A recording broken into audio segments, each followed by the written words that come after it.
333 hours since the Blues were last in Premier League action. Not that we're counting, of course. The international break is done. Thank goodness we are back. Premier League action. Chelsea away at Leicester City today. I'm joined by the brilliant Abby McCarthy. Abby, you well? Yes, really good, thank you. Excited for today. Get to see that away kit in action. It's so beautiful, isn't it? That's a really good point, because I've seen that. There's been a lot of excitement about that, because we get to see it, and it only hit me the other day. Oh, we've not seen it. Yeah. We've just seen it on the online shop. Yeah. Not quite the same. Not quite the same. You're absolutely right. Not quite the same. Obviously, lots going on the show this afternoon. As you can probably imagine, lots of build-up to Chelsea Leicester City. We'll get your team news as well very, very soon. Let's have a little chat about the fact that the international break as well, Abby. The fact that we're kind of done that. Well, in fact, I'll tell you what. Let's get team news straight away, shall we? Because we've got Matt Davies-Adams in. Matt, we'll get team news from you in just a second, but firstly, I know that you do obviously a lot of football work in general. International break's come and gone now. It's nice to be back, though, isn't it? Oh, absolutely, yeah. You know, this is what we're all here for, isn't it? International football is great when a tournament comes around, but not so easy to get enthused about when it means you miss out on 2 weeks of the Premier League. Absolutely, and also, Matt, you don't look too cold there. Usually a November early kick-off on a Saturday afternoon be one that by now I'd expect the bobble hat on, the gloves and everything like that. But you look quite calm, mate. It's all right, yeah. I was here in January, Joe, when it was, I think it was a Tuesday night game, and it was Baltic. So anything other than that, I was worried I'd underclub, but I've got the thermal socks on, and yeah, we seem to be in not too bad shape. It's pretty grey overhead, but as ever, the pitch here looks absolutely sensational. It's such a nice stadium, this, and playing surface looks perfect. So yeah, all set for what should be a decent game, we hope. Absolutely right, absolutely. Well, we'll get to team news in a second, but we'll need to talk about the international break, Abby, especially because obviously a lot of players coming back that have got not quite acclimatised as well as Matt has immediately back, but like Christian Pulisic. Christian Pulisic obviously coming from an international break with the USA. It's been a difficult season so far for injury, but there's a really cool tweet actually about Christian Pulisic. Obviously 15 minutes off the bench and got a goal, but this was the T-shirt they wore, which is Man in the Mirror, which was kind of a little sly dig towards the Mexico manager with some pre-match kind of jousting between the Mexican and American camps. But it's so good to see him playing football, isn't it? Great statement, and yeah, it's great to see him back, to get a goal. I know he's still having a little bit of pain with the ankle, so it's great that he didn't play too much football, and you know, hopefully he saved his very, very best for us here at Chelsea. But yeah, it's amazing to see him back on the way again. Absolutely right. Next up, obviously, Kai Havertz also enjoyed a fruitful international break and on target again. Matt, there's something about Kai Havertz in a long-sleeve top that just looks pure. The fact he's scoring goals as well helps, doesn't it? Whatever does it for you, Joe. But yeah, I mean, the fact that he's scoring goals is obviously a big bonus. He got that one against Berlin. He scored for Germany over the break too. And there'll be responsibility on him to do that again today with Romelu Lukaku. Romelu Lukaku is not quite ready yet. So, yeah, we'll see if Kai can continue this. But it feels like he was just kind of hitting his stride before the international break. And I guess for a lot of players, you know, it can be a shame when that happens. And then you have to break the 2 weeks or go away and play with a different team. But if you scored like Kai has, then let's hope that he can just keep on rolling today. Absolutely right. And from a very selfish perspective, watching the England games as well, I was kind of hoping to get the win as soon as that's done as well. When you put Albania and San Marino, I'm going, just as long as Chile and Reece and Mason aren't involved much. Yeah. That's what I wanted, really. Yeah. Obviously, Mason didn't, but Ben Chilwell had a very fruitful one, as did Reece James, starting in England's, obviously, 10-0 win over San Marino, which is, I suppose, when it comes to it, Abby, you've got to get through those games. The main thing being that Chelsea players are involved in a 10-0 win, which very rarely happens. Yeah, a pretty historic win, which is quite nice, isn't it? And both Reece James and Ben Chilwell were incredible over the international break, playing their part. They're like the assist kings, and also apparently the shooting kings as well. Absolutely, and that is nice, isn't it, Matt? Because, like we said, rarely it happens when you see a team win 10-0. So the fact that Chelsea players are involved in that, it's an experience that you don't usually get as a professional. But in Ben Chilwell and Reece James's perspective, they've been involved in a 7 and a 10 recently, so professional football's fairly easy for them.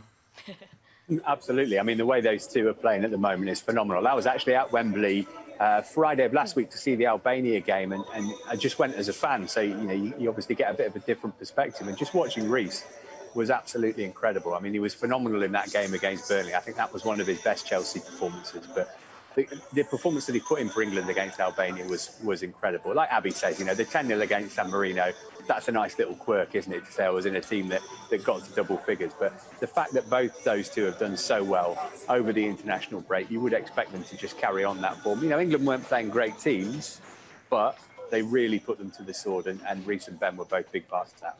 And just carrying on from that, Matt, Conor Gallagher as well. Really nice to see him involved. Obviously, he's out on loan doing great things for Crystal Palace, but the fact that he is involved in the England camp as well is really nice to see and deserves his opportunity.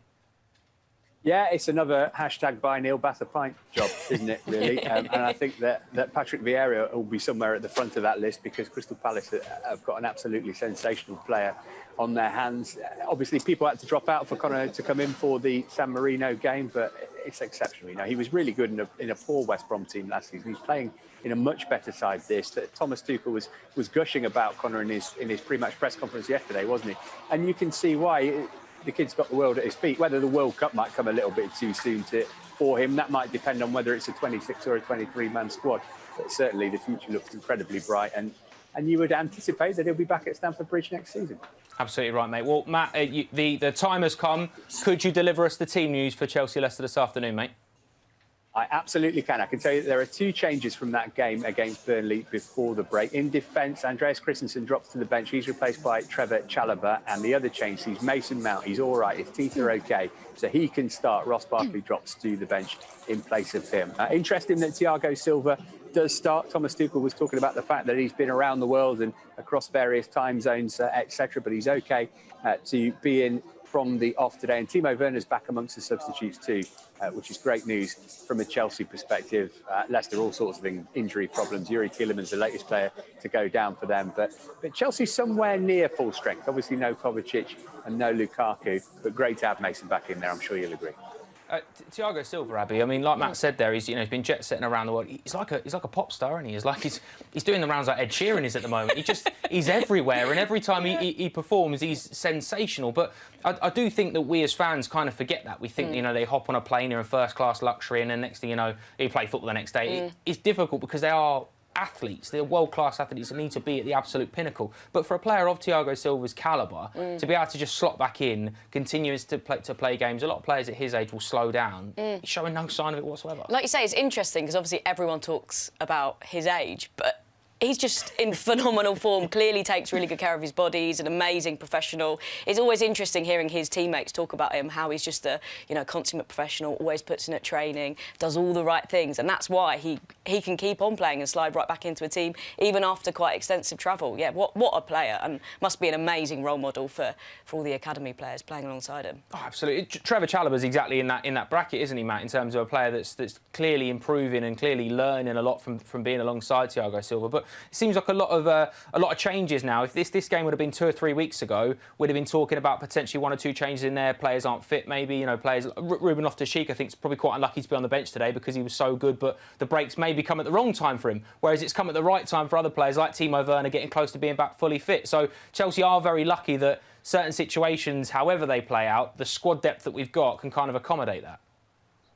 Yeah, and I think you can flip international breaks whichever way you want, can't you? You can say for people like Callum and Ruben and Trevor, well, they've had a good solid week or so. I know they had some time off, but they had a good solid week or so of training every day with Thomas Tuchel and showing what they can do. And we've seen how important that's been for Callum in recent weeks. And as you mentioned, for Timo, just about getting back up fit. And as we spoke about with Havertz, continuing to play his way into form while he's away with his country. And Thiago Silva, I mean, I don't know what to say about the guy. He's absolutely incredible. To still be captain of Brazil at his age is phenomenal. And I think him against Jamie Vardy is going to be absolutely fascinating today because Vardy, as we know, is a wind-up merchant. That's kind of his fuel, isn't it? And Thiago Silva is just not interested in that whatsoever. We've spoken on commentary with, whether it be Pat or Jason or Clive, a lot of times this season of Thiago Silva almost humiliating players and not kind of doing it deliberately, but just stepping in front of them and taking the ball off them like he's just grabbing a cup of tea and it's the easiest thing in the world, and he doesn't break stride and he doesn't break sweat. And I think that just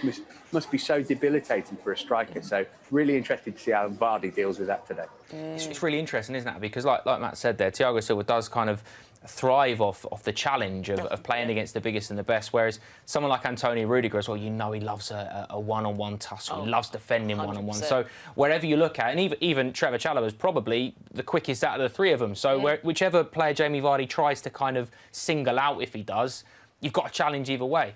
Oh yeah, exactly. In a way, Jamie Vardy's probably like, oh, not fancying it as much today. Our back line is just, you know, absolutely incredible, and that's why we keeping so many clean sheets. And I'm hoping it'll be the same again today. Reece James as well, Abby. I know he was at Kingsmeadow, wasn't he, in the week to watch Lauren James make her debut that was lovely, yeah. for the women's team, which was fantastic to see. But also for Reece, the form that he's in, and we always do that. We always kind of go, oh, he's in the form of his life. He's still such a young player that's got such a long time to go in his career. It's kind of scary that he keeps getting better, but he really does. He seems to be adding different elements to his game. He's got, I think, 7 goal and assist contributions. I think per 90 minutes, he's miles ahead of anyone else in his position in the league as well. So the fact that we are reaping this reward of having him there, and a year and a half ago, Cesar Azpilicueta was playing out of his skin at right wing back and looking like no one else is going to get in. So it really does. It depends, doesn't it? It depends, sort of not horses for courses in that aspect, but players suit different terrain and different kind of abilities. This one screams to me a Reece James kind of game as well. A team that can play at 4 or 5 at the back in Leicester. And you want to get the best out of them at all times, don't you? Yeah, I think that's what's amazing about our squad depth. There's a player for, as you say, kind of every different occasion, every type of game. But yeah, this is a Reece James game today. I think he's going to be busy, and as always, it will be a battle on the wing. But I think it's one I'm confident that he'll win, and you never know. The way, like you say, I genuinely do think he's in the form of his life. I know it's a phrase thrown around, but I think he's feeling really good, and the numbers do speak for themselves. So hopefully, you never know, another assist, maybe even another goal for him today. He's pretty unstoppable at the moment. You just don't know what he's going to do. What I love, Matt, as well, is as people that will have seen seen Reece play in the PL2 and academy games, and then his loan spells at Wigan, and the fact that he's coming to the first team. I love the fact that some people are just discovering how good Reece James is, and especially when he plays for England as well. People are going, blimey, he's amazing. You go, yes, he is. We've been telling you this for a long time, but people just go, he's Chelsea, you're biased. No, he's phenomenal, and he's getting better every week. Yeah, it's brilliant. I like to think of him as like a band that you discover before anybody else. I'm sure Abby knows what I mean. For me, Reece James is the Arctic Monkeys. I feel like I knew about them a long time before anybody else, and having watched him play for the under-18s. I remember the very first time I saw him, actually, down at Cobham, under-18s game on a Saturday morning, thinking, who on earth is this kid? He's absolutely phenomenal. And he's just getting better and better. He's another one who's benefiting from working with one of the best coaches in football at the moment, undoubtedly. But even if you've got that luxury, you've got to take what you're being taught and put it into practice on the pitch. And for me, the fact that he can do both, you know, we always talk about his brilliant crossing and what a threat he is going forward. I think he's an underrated defender, actually, and I think that puts him at the front of the queue, which is a very large queue at the moment, for that England right-sided defence position. We know there's plenty of competition in that position of the park at the moment, but for Chelsea and for England, it's his place to lose at the moment. You know, he's keeping out the club captain. That's a big deal for somebody of his age, but at the moment, you can only see him getting better and better. Absolutely right. Matt, that would have only been better timing if it had been an Arctic Monkeys song that would have come on over the PA there. Fantastic work as always, mate. Thank you very much. I'll let you go and get set for commentary. Don't worry about wrapping up. It looks lovely there. So have a good afternoon, and we'll speak to you soon. Cheers, Thank guys. you very much, mate. Obviously, quite a lot of social media reaction coming in as well for the team news, which we're thoroughly enjoying. Which is, I love this Pep gif, I really do. What a team, wearing the away kit as well. Let's get the win. Yeah, that's a nice one. Appreciate that one. This front three, I mean, yeah. It's all right, isn't it? Mason, Cow and Hav. We've not even spoken about that front three, and the fact that Mason Mount's back in the side today is such a big deal for Chelsea. But I can't, yeah. Those videos of him with his wisdom teeth out, I can't lie, it did really make me laugh. Mount back in the squad, Werner and Pulisic on the bench. As someone that's had wisdom teeth removed, I can thoroughly assure you that he has done a miracle to get back this quickly as well, because that is not fun. No, not fun in the slightest. Absolutely not. And you know he's one of those players that wouldn't miss something unless he absolutely had to. So he's going to be ready and raring to go today, and I'm sure make a huge impact. Oh, absolutely right. Buzzing to have him back. Time for the social.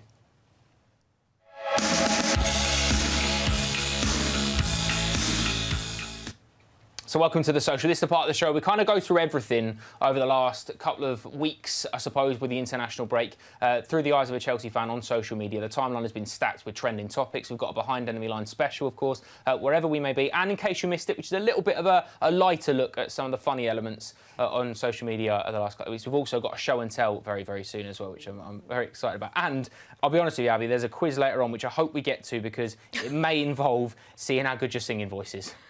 Oh, OK, I've got a bit of a sore throat today. Let's see how that goes. I'll be honest with you, I'm very glad it's you and not me this week. very, very glad indeed. Good. Because there's obviously lots of build-up to Chelsea-Leicester. Quite a lot of parallels as well between the two, Chelsea and Leicester. We seem like we've played them quite a lot. Obviously, the FA Cup is, I suppose, the most recent one, which is sore. It's still a little bit sore. There's a little bit of that, isn't there, as a Chelsea fan now, going away with a new away kit. We wore a new kit on that day as well. It's a little bit, OK, we'll run it again. Let's have another go. Yeah, exactly. Let's make it a positive experience today. Yeah, it was kind of interesting with them last season, wasn't it? Because, obviously lost to them in the FA Cup final, but then we had a game in the Premier League quite soon after, didn't we? And that was kind of the game, really, that secured us top four for sure. So it's always a battle with Leicester. Yeah. They are, an attacking team not to be underestimated. I'm hoping, though, they're quite slow, indifferent start to the season. Lots of injuries means it's a great time for us to play them, and in the form that we're in, we're not messing about, and I think we're going to score some goals today and hopefully get those very important 3 points. Oh, I do hope so. Well, obviously, the theme today is Chelsea and Leicester. We've had quite a few people that have played between the two, and a very famous 1997 FA Cup winning team as well, because obviously they played Leicester, and that's going to be heavily featured in the show today, because we played them in the run to the final, which was obviously massive. And the players are involved as well on that day. We've kind of got the show and tell around. So let's have a look at the first video, which is we played Leicester in the 5th round, right? So we drew 2-2 at Filbert Street, which is the old, not King Power, Filbert Street, it used to be back in the day. And when we were winning, that was a little bit of a controversial win in the replay. Have a little look at this. So this is I suppose, the controversial moment that we're talking about, but I mean, it's definitely a penalty, right? I'm looking there, definitely a penalty. No complaints. May not be. I mean, I still think there's something in that. It's a lovely finish from Frank LeBurk, by the way. Centre-half taking pens. I love that. We've got RJ, by the way, joining us from Australia as our overseas fan. Mate, how are you? Good? Yeah, fantastic. Great to be on the show. How you going, Abby? Yeah, really good, thank you. Loving the shirt as well, mate. Loving that. We're just doing our show and tell thing, which is kind of looking back at the 1997 FA Cup winning team. The first game was the Filbert Street. Let's call it, there's contact, I think, somewhere. There's somewhere contact in that. The second video that we've got is a little bit more of a kind of a more recognisable face in Dennis Wise, who obviously played for both, former club captain us to this FA Cup win as well. But what a legend Dennis Wise is. Obviously, he was in I'm a Celebrity as well, wasn't he, back a few years ago, which is nice. Played for Leicester as well. Oh, that is absolutely lovely the way he brings that down, puts that in. He feels like one of those players underrated, Abby, Dennis Wise. 100%. I feel like he's such a Chelsea hero and legend, but like you say, still slightly underrated. I think Chelsea fans love him, but maybe the wider football community don't quite realise just what a player he was. He feels like one of those players, RJ. If he'd have played 10 years earlier or 10 years later, he'd have been more appreciated, because 10 years earlier, people would have loved the fact that he was snapping into tackles, winning the ball and very good on the ball. If he'd have played 10 years later, he'd have been that enforcer at the pivot of a 3, and people would have gone, oh, yeah, but he allowed Frank Lampard to go and score 200 goals. Feels like he was kind of a little bit earlier, a little bit late to get the credit he probably deserves, do you think? Yeah, I think so. It's just one of those things, when you join a team in a certain era, some players get more attention than others, but you know what? He represented the club with such pride, and those that are true Blues fans really don't underestimate or underappreciate his contribution. So he might not have got the plaudits across the global football community that he should have got, but for us true Blues, we really loved what he brought to the team. Well said, mate. Absolutely right. Our third video on Show and Tell this afternoon is a genuine legend, one of the loveliest men that I think I've ever met in Frank Sinclair. Obviously played for Chelsea and Leicester. Very well thought of in both. Obviously heavily featured in the run to the FA Cup win as well. Very, very prominent figure within the dressing room. Really, really good character. Very good friends with Jason Cundy as well, still to this day. Lovely, lovely man. But this is just one of those moments, just really wholesome moments that just to see. He loves it. Absolutely loves it. You can see how delighted he is as well. You can see how delighted he is. And again, very well thought of in terms of both Chelsea and Leicester. And RJ, am I getting it right in terms of that's the kit that you're wearing? Is that right? Have I clocked that correctly? It is. Hey. It is. Well yes, played. That's right. Tried to pretend like I was part of the team. We all try, don't we? At We some do, point? mate, yeah. We'll get a little lift. We'll get you videoed into a little lift somehow. We'll get that worked out. We'll send you an FA Cup replica to lift and then green screen down. Obviously, you can have your say in which one of the three you think is your favourite in show and tell this week. Comment down below. It's difficult to pick a favourite moment out of all three, isn't it? Yeah. Have you got a favourite moment out of all those three, RJ? Why have a favourite where you can just celebrate them equally? Yeah. You know, they're all fantastic moments. You'd be terrible on X Factor, mate, but I appreciate it. I'm a fence sitter. What can I say? Let's move on to the trending topics of the week then. Obviously, these are all the brilliant and best things that we've seen through the eyes of a Chelsea fan on social media this week. And our social media kind of trend, main one, has been a defining period, which felt like it has been the last couple of weeks.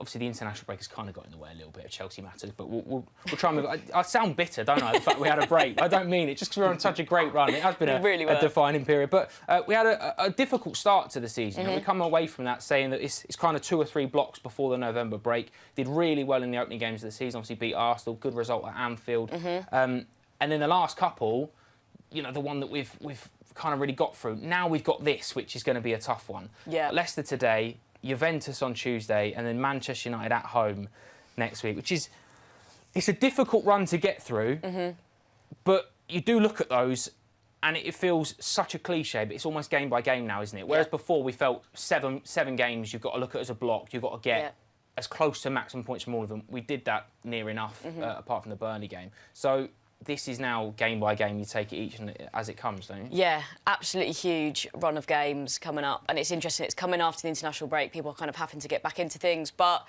I do back us to go on another run again, and you know, hopefully sit pretty at the top of the table. It's nice up there, isn't it? It's very nice up there.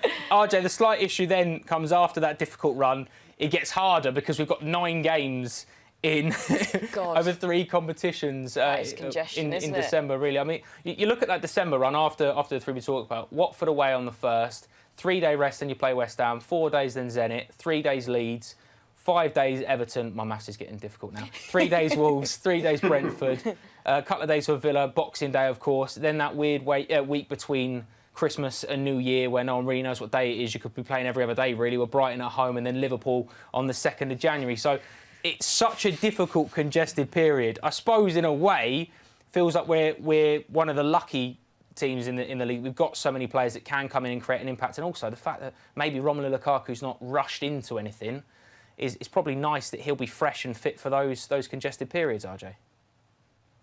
Absolutely, like you said, because I was writing an article earlier on, and I looked through from now through to the end of the calendar year. There was 12 fixtures across 3 competitions, and this is when the whole squad depth really needs to come to the table, and then we really need to be smart about our strategic rotation. So Tuchel can't just look to one game at a time, but really needs to try to balance short-term versus the medium to long-term in mind. But like you said, Lukaku can easily get transitioned back into the squad, along with the likes of hopefully Timo Werner, Mateo Kovacic, and really look to start rotating those players, because games just start coming in thick and fast. But we can't look too far down the road because we need to pick up those all-important wins along the way. Completely right. That's the danger, isn't it? That you do look too far ahead, and each and every game is difficult. On paper, Leicester aren't as good as they were last year, but they're still such a dangerous animal. You know, they've got so many good players that can cause you problems. But the fact that we are getting not just Romelu, but Timo as well back in the side, we've got through a really tough period without having a striker. But again, selfishly, you probably prefer that you lose Lukaku and Werner for the games that we had, rather than now, because, you know, if you're going into Christmas, you need every player fit within the squad. You know? Every single player, if you absolutely can. Massively, and we're like we keep coming back to, and we seem to be mentioning this every week, but we've got such a good squad of players. You know, we're so blessed to have so many reinforcements in each position. All it takes is for 1 or 2 players in one position to get a knock or an injury or something. And then you look short. Whereas at Christmas, when you've got a game every 3 days, you can't be short, can you? No, exactly. And that's where someone like Thomas Tuchel, just being the amazing manager he is, you trust him to make the right rotations and put out an incredible squad every single time. Every player is so well drilled now, knows exactly what they're doing, and you know, I do back us to like I say, stay top of the table. It's one of those, RJ, as well, where obviously the Champions League is such a big deal for us, and we've got a tough game against Juventus in the week. The fact that it comes now in such a busy week, it does feel like it's one of those statement weeks as well, though, doesn't it? We are playing well, and if we come out of it having played anywhere near our capabilities, you'd back us to get 3 results in all 3 of those games, and then all of a sudden you run into the Christmas period and there's that aura still around you. There's still that kind of that mesmeric value that teams look at and go, blimey, Chelsea are on a run. And if you come through these 3 games, Man United maybe you're playing at the right time, Leicester maybe you're playing at the right time, Juventus haven't been faultless in Serie A either. So again, it may have all been in lining up in our favour at the moment. Yeah, it's hard not to be sceptical, though, because as we reflect back a couple of seasons ago, the festive season is not so festive for us Blues fans, and we felt that last season as well. But I think we have matured and we've invested heavily in creating that squad depth that we've mentioned. But like you said, this could really be a statement week or 2 for us and really consolidate our lead and hopefully extend on it. And in the Champions League, it would be nice to usurp Juventus and jump into the top spot. But as you know, even if you get top spot, it doesn't necessarily guarantee you'll get an easier fixture because there's the likes of PSG and Dortmund and the like. So, but for us, winning breeds confidence, and really it's just about trying to create that sustainable winning culture across the club. Absolutely, it's a great point.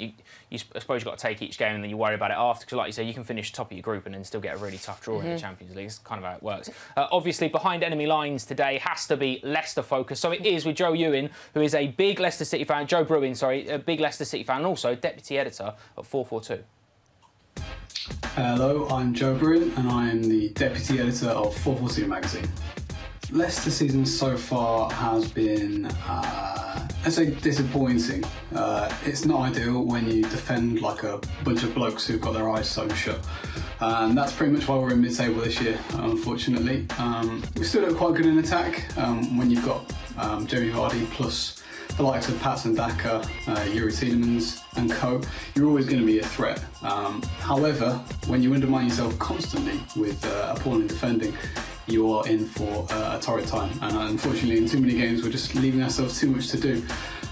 So it's not been ideal for sure, and I don't think people quite expected us to be in mid-table given the last couple of seasons worth of results, but such is life and we get on with it, don't we? Am I worried about Brendan Rodgers every time a job comes up? To be honest with you, not at the moment. There will be a time when that happens, because realistically, you put yourself in Brendan Rodgers' shoes. You come to Leicester hoping to do well, and really you're only looking at a very select number of jobs after that. Possibly the top 4 clubs in England, maybe a couple of big ones abroad, but they're more likely not going to go his way. So when those jobs do come up down the line, I think he may end up just pushing the button and going one day, just for his kind of personal progress. He's been there before at Liverpool, it didn't go well, but now he's a kind of different manager, and he's had to prove himself all over again, rightly or wrongly, and he's certainly done that. So if, for example, Manchester United did pull the trigger on Ole Gunnar Solskjaer and made a serious move for Brendan Rodgers, I think I would be worried in that situation. But for now, no, I'm not at all. Success for Leicester this season, to be honest, is a good cup run in whichever competition that may be. I really don't see us qualifying for Europe, unfortunately, through the league. But Brendan Rodgers is a manager who definitely takes the cup competition seriously and will play his strongest teams more or less throughout. So Europa League was disappointing last season. We were knocked out in pretty sloppy fashion by Slavia Prague, and that was a blow. This year it's harder to get out of the group. We've left ourselves with a bit of work to do. But we can hopefully still compete on that front. The League Cup, we've proven that we can win the FA Cup. So I don't see why that's not within reach this year if we can shore up a little bit. A lot of big if there, but fingers crossed that would be a successful season for Leicester at this point. Who should Chelsea be worried about today? So I'm going to have to say Jamie Vardy, which is a boring stock answer, but this guy still just continues to be himself in his mid-30s. He might not be banging the goals quite like he used to, but his pace is still there. He's still an absolute pest. He's done the business before against Chelsea and many other teams at the top of the Premier League, and he's still the guy that we turn to when we look for a goal. My favourite Chelsea versus Leicester memory. Let me think. I'll take you back to May when we won the FA Cup. That's just a boring answer, isn't it? But very true. Thank you, Joe. Brilliant work, mate. I mean, it's some goal, that Tielemans one, isn't it? Don't. I can't watch it It's again. some strike, though, isn't it? I mean, it's never ever nice to lose an FA Cup final, but it's a stunning goal to do it. You kind of have to salute that, don't you? Yeah, you do, don't you? Time to focus on you then, RJ. This is our SW6 over Land and Sea moment. Firstly, mate, thank you so much for your time for joining us. Cause I know it's not quite too late just yet, but it's edging into night rather than evening where you are in Australia. So just talk us through your Chelsea journey, how you fell in love with this brilliant football club. Yeah, firstly, thank you very much for having me on. It's an absolute pleasure and honour to be here. And like you said, this is actually the early bird hour. It's approaching 11 p.m. Sydney, Australia time, where I arrived from. And for me, the journey stretches back over 20-odd years ago when I happened to fall in love with the club when a certain Italian contingent were representing the Mighty Blues with the likes of Di Matteo, Zola, Vialli, and a couple of others. But for me, it was just because I'm a fan from down under Australia, watching Chelsea wasn't as accessible as it is today with all of the great coverage that we do get here with the great providers that we're privileged to have. But for me, I really started being able to get into it in the early 2000s and really started to kick on into it because my knowledge of the game really improved from that moment onward. And for every game, week in, week out, for over 20-odd years, I've made the arduous effort of getting up at 1 a.m, 3 a.m, 5 a.m, particularly on a Monday morning before we head into work, and just really get prepared and watch the Mighty Blues do battle. So it's been an absolute whirlwind of an experience coming in from pre-Roman days to where we are today. That's my favourite thing. Myself and Abby get the absolute pleasure of speaking to yourself and other overseas fans, and the commitment of getting up at ridiculous alarm clock times and to see games and obviously like you said there, it's worth it because you love the club and that's what you want to do. But the commitment is sensational. We really do appreciate it. And again, your time just now speaking to us is very much appreciated. Thank you for that. So when was the last time you were over here then for a game? Have you been to Stamford Bridge recently? Have you managed to get over? No, I haven't, and actually that's the bucket list. So I had an opportunity about 15 or so years ago, but I had to make the trade-off decision of picking my first post-university job or going over there. And naturally speaking, I have a lot of regrets not being able to go over there and fulfill a long life dream. But I'm hoping the logic in my mind at the time was I go and get this job, create some more money in the bank and hopefully go and make multiple visits. Since then, that old chestnut of life has taken over and had a family and whatnot. But you know what? For me, once I get the opportunity, because the pandemic has really interfered with the plans over the last 2 years, but since that time, I've been able to save a few extra coins in the bank and been able to progress my work life and family, et cetera, et cetera. And when the day comes for me to finally set foot in Stamford Bridge and go to Cobham, etc., it's going to be an absolute amazing experience. And I'm happy to admit publicly I'm probably going to shed a tear or two. Oh, mate, yeah. No place like it. No, and we will absolutely. It'll be a pleasure to have you over here. And again, yeah, when you do manage to get over, definitely come see us, and yeah, we'll make sure that it's a memorable experience. So just one more as well, because I know you're part of a supporters group over there, and obviously it's quite a lot of people in Australia that would be keen to get involved. So just talk to us about that and the work you do with them. Yeah, so to be honest with you, I'm actually more of a passenger among the hard work that's done here in the official Sydney Supporters Club. And there's a couple of people in particular, so Gareth Hemmings and Jasmine Smith, who really do the hard work behind scenes, coordinating in terms of the social media work, arranging get-togethers. For example, they're arranging a night to go and watch the game against Leicester out in one of the pubs here in our local Central Business District, but naturally, I had to politely decline for obvious reasons today.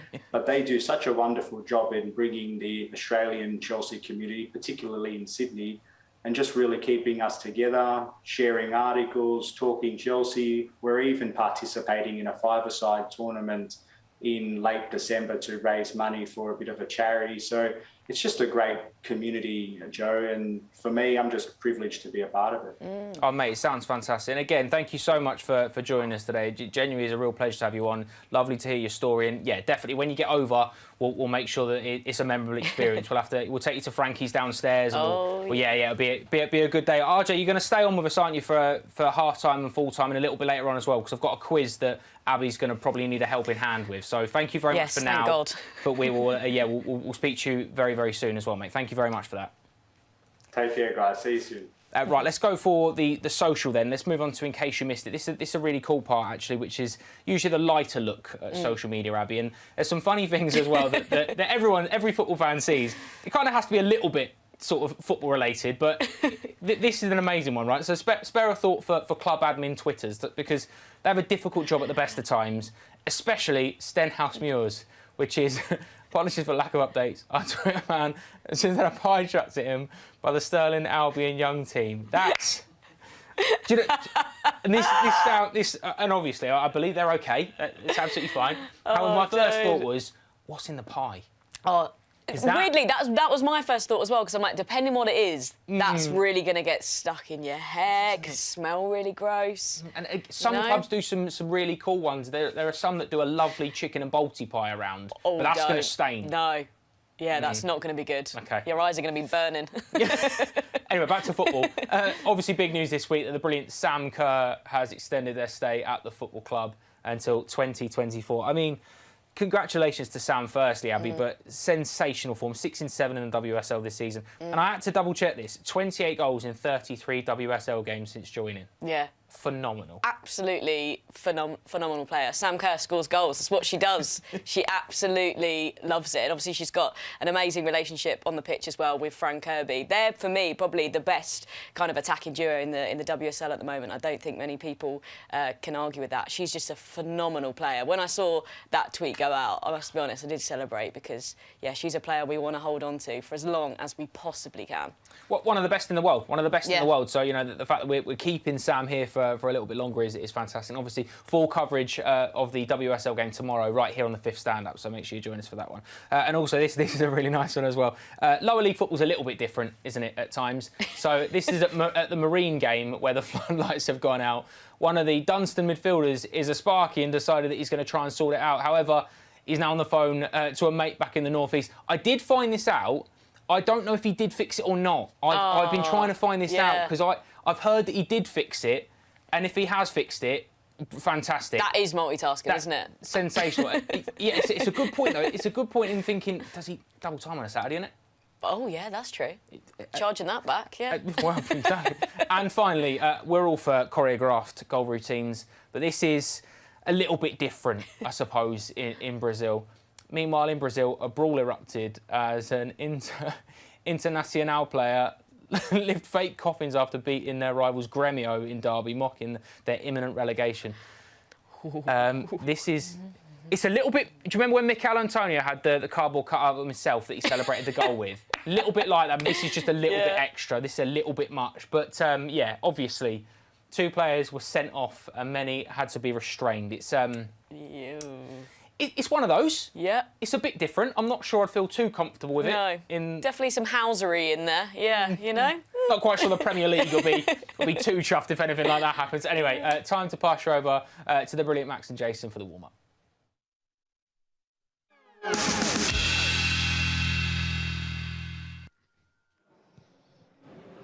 Good afternoon and welcome to King Power Stadium as we return to Premier League action against Leicester City. And I'm delighted to be joined by former Blues player Jason Cundy. Good afternoon, Jason. Good afternoon, everyone. Good afternoon, Max. Before we get Jason's expert opinion on today's game, it is time to remind you of a very special competition. So remember, every month this season, Trivago have been giving you guys the opportunity to win incredible prizes. The end-of-year countdown is on and the festive season is about to begin. And to celebrate, this month, Trivago are offering a getaway of champions that brings together the best of football, Chelsea and London. You can win a 2-night stay and travel to London for 2 people. match day in the Trivago suite at Stamford Bridge, a behind-the-scenes tour of the stadium, a meet and greet with a Chelsea legend, it might even be Jason Cundy. Damn it. Plus, you'll get to enjoy London food and shopping during the festive season. And what's more, you'll even get some spending money to go with it as well. There are 5 big prizes up for grabs. So while the teams here are warming up, why not head on over to trivago.co.uk/Chelsea FC to enter. The competition closes this weekend, so be fast, because you'll need to enter before midnight tomorrow to make sure you don't miss out on this incredible festive giveaway. And remember that fans must be 18 years or older to enter, and terms and conditions do apply. So on to 3 points for 3 points. We've asked Jason for the 3 things that we have to do today to win the game. Number 1, beware of the break, because Leicester still have Jamie Vardy as an option over the top. Yes, they do, and they've got a lot of pace in the side. Look on one side, Barnes the other as well. So this is a side that they play counter-attacking football. It looks like they're going to match us up. It looks like they're going to go a 3-4-3 or a version of it to try and match us up over the park. They've got the wing-backs that will probably try and keep both Reece and Chilwell penned back. That's what I'm guessing that both Castagna and Albrighton will be doing. But do not underestimate Jamie Vardy, the pace over. He's always looking, Max, to get in behind. He's on the shoulder. But the reason that Chalobah, I think, has been picked today is because of his pace. You know, there's a lot of get out there. Thiago Silva clearly is going to be the one that if you're trying to get him behind, but because he's centrally, that's a harder ball to play. So you look at the getting behind. So the wing-backs, where the space always is when you play this system, it's in behind the wing-backs, in and around there. And you're looking to try and drag out one of or both your centre-halves on either side of Thiago Silva into those wide areas. Centre-halves don't want to go there. But Vardy's pace, as I said there, Lookman and Barnes as well. So be very much aware, and I'm in no doubt that those boys will be very much prepared for what we expect to see looking on that counter. So Vardy, the clear danger man today, because their best player last season was voted their fans and players player of the year. Youri Tielemans is out in midfield. That is a huge opportunity for us to dictate the tempo. Yeah, and he's one of those players. He's got better and better since he's been at Leicester, and of course, you know, internationally as well. He's now one of those players that he will be at the World Cup with Belgium. We know only too well what he can do in the FA Cup final. Of course, a fabulous strike to win any game, let alone an FA Cup final. But I watched them against Arsenal. And for me, they didn't really keep hold of the ball well enough. Arsenal dictated the play. If we can control the tempo of the game, which we love to do, we're a possession-based team. We will be looking to control the game, looking to dictate, frustrate, get plenty of touches on the ball, keeping it away from them. Because they don't have Tielemans in there, they've gone for 2 central holding midfielders. So I think defensively, Brendan has gone into this. He'll take a point out of this. Make no mistake. If they get a point, they'll take that and run. I think the way they're set up is set up for me just to frustrate Chelsea and make sure that we don't control, certainly the middle of the park of the pitch. If we do, they've got 2 defensive midfielders in there. Well, it's quite clear why they've done that. Just the 1 clean sheet in 17, or in their last 17 Premier League games, I should say. They are uncharacteristically shaky at the back, and it's something that Kai Havertz in particular will be looking to take advantage of. Yeah, Fofana's been a bit of a miss for them, to be honest. He's been superb since he's arrived. Soyuncu's definitely gone off the boil. Evans has been injured, so they've had a little bit of a problem at the back. You know, in terms of selection, Brendan's not really had his best choices to pick from that. But they've gone for a 3, and it is going to be a 3. And without the ball, it's probably going to be closer to a 5. To try and stop that pace and the space out wide, for example, where Reece James scored away at Newcastle. That's the type of ball they're going to try and stop, making sure that he does not get in those widers. And Chilwell is exactly the same. So defensively, they've not been great. And this is going to be a game, as I said, they set themselves up. He's aware of that, Brendan. That's why he's gone with the shape and the 2 anchors in the middle of the park. Yeah, Boubakary, Samare and Wilfred Ndidi are the 2 players that are going to be holding, and one of the players that they're going to have to deal with dropping into those spaces, dropping into those pockets, is the man who returns to the starting lineup today, Mason Mount. I know that you're very, very keen to talk about his performance and importance today. Yeah, absolutely, and it's not just with the ball, it's without the ball. Because they will try and play at the back. That's what Leicester try and do. Brendan is a possession-based manager. He will try and build from the back. Mason's pace, certainly his energy, squeezing high up the pitch, that is going to be absolutely crucial. So without the ball, that's his job. When he's got the ball, you're looking for that quality. But I just wonder if it's going to be a little bit tight in that middle of the park because they've got these 2 defensive midfielders. It might suffocate in there. I think this could be a game, Max, where patience is going to be absolutely key. Lots of possession, but there's going to be a lot of blue shirts in front of you. I do wonder as well, with Mason Mount having his wisdom teeth removed, he missed the international break as well. Is that going to be a real boost for Chelsea coming into this such an important stage of the season? Yes, and look, a lot of the England players that performed so well during the Euros, there's a lot of those players that have really not quite hit the straps they did last season. Maybe you could argue Declan Rice, but you look at the foremost of the Man United players, they haven't really hit the levels that they did last season. And I think Mace was still waiting for Mace to get back to that, or certainly reach the levels. But I've got to be honest, I don't think we as a team this season have hit the levels that I know we can. I'm still waiting for us. Now, we're top of the table. We're there by 3 points. Whatever happens this weekend, we will be top of the table. But I'm still waiting to see that performance, that standout performance that tells me this is a team right now that can go on and win the title, because we're top, but I think there's still more to come. Well, averaging 2.36 points per game this season compared to 1.76 last term. Current rate would see us finish the season on 90 points, but like you said, there hasn't really been that marker, has there? What's the closest performance that you've seen to that? I think Liverpool away second half, and I think we showed that what the sort of team that we can be when we went down to 10 men. There have been spells. I thought we were desperately unlucky not to have beaten Burnley. Credit to them, though, they changed the system on 60 minutes at 1-0, and at 1-0 the game's never over. But I think we showed that we create a lot of chances. Incredibly wasteful. It reminded me a little bit of last season, creating chances, not finishing them. We missed Lukaku, no question. Kai Havertz could have had at least another goal, maybe two more. Callum had a couple of chances. Ross had two, certainly a really big chance when he blazed over. So I think we've been a little bit wasteful. You can't afford to be wasteful. You know, in a game like this today, I'm not so sure there's going to be too many opportunities for us, because Brendan will be very much aware the way they played against Arsenal. If they play like that today, we'll win this comfortably. But I think Brendan's system, the way he's set up, he's very much mindful that they are a team struggling to put in a solid performance. Therefore, he's been very shrewd in his team selection and the shape. And he'll probably know as well that the goals in this Chelsea side come from all over the pitch. 17 different scorers in all competitions this season. No Romelu Lukaku. Obviously, he was back in training this week. There were maybe rumours that he could come back into the side. He's not in the matchday squad. They're just choosing to keep him rested. But we have seen from Chelsea, they found a way of scoring goals without him. Yes, and that's key, because you know, we are a side that can score goals from all over the pitch. The wing-backs in particular, Reece and Chilwell, have been magnificent. Set pieces, you know, look at the goals that we scored. Chalobah, of course, he scored his first goal against Crystal Palace in the opening day of the season, but he scored since then. We have a threat all over the pitch. But like I said, I just fear it's going to be one of those games that maybe there's 2 or 3 really good chances today, and when they come, got to make sure that we take them. Just looking at the team selection, obviously with the big games coming up in the form of Juventus and then Manchester United as well. Timo Werner on the bench, Christian Pulisic returning as well, obviously from injury, in good form for USA over the international break. Are we perhaps keeping an eye on that? I think it's very difficult, isn't it? When you're managing a club like Chelsea, you are spinning a lot of plates and you're battling on a lot of fronts. We're still in all 4 competitions. It's a massive game Tuesday against Juve. Maybe Lukaku return for that, I don't know. But the bench now, and not just for us, but I think in the modern game, the bench is crucial. You can look at the starting 11, but then you look at the bench. How can the game change? And this is the strength and depth that we hear so often about teams.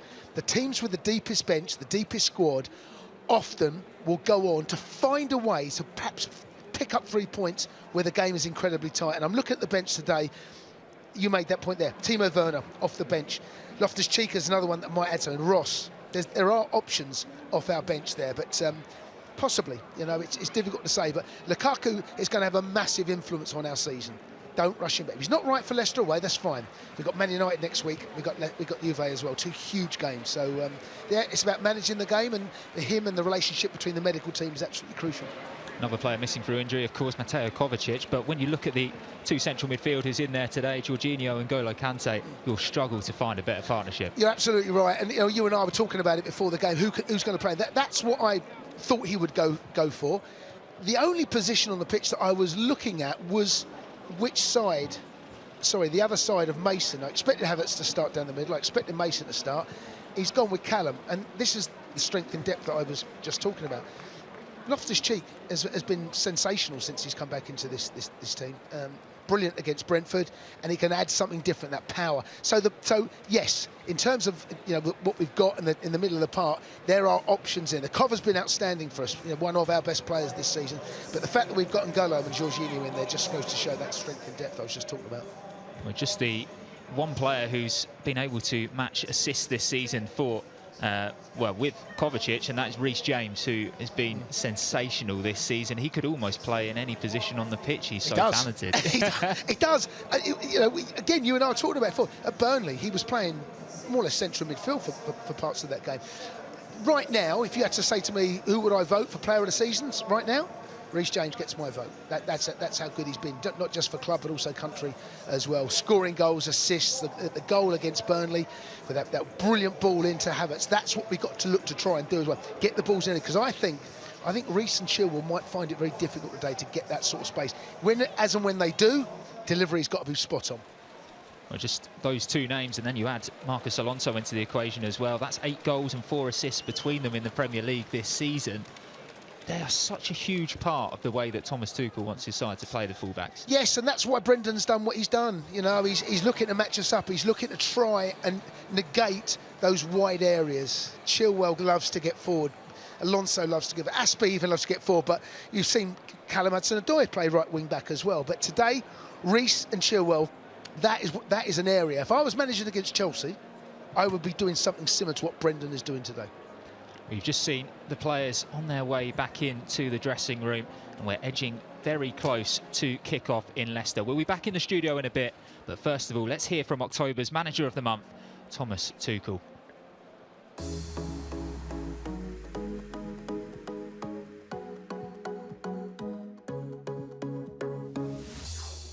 Thomas, first of all, how good is it to get everyone back following the last international break of this calendar year? Always good, always good. Such a difference in training, in terms of quality, in terms of atmosphere when everybody is back. So today is the last day before we play, and hopefully Thiago arrives with a good sleep, and then we're ready to go.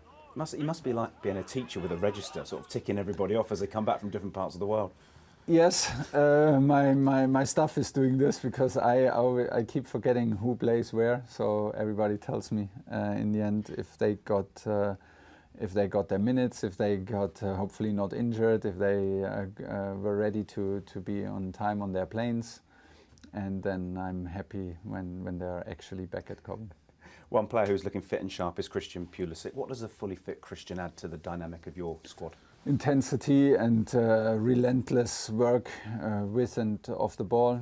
So he's a big impact, no matter if he starts or comes from the bench.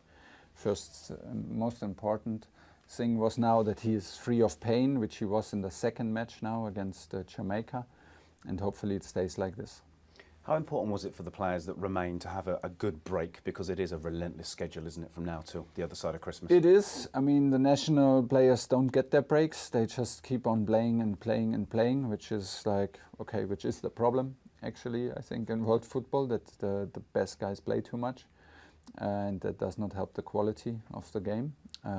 But it's like this for all the others here and for the staff. We decided to give 1 week off, to deconnect and to recharge the batteries, to be ready for the next months, because it's a pretty tough schedule coming. But we're looking forward to it. For me, it's the first time to play around Christmas, play around New Year's Eve, and let's see how things work out.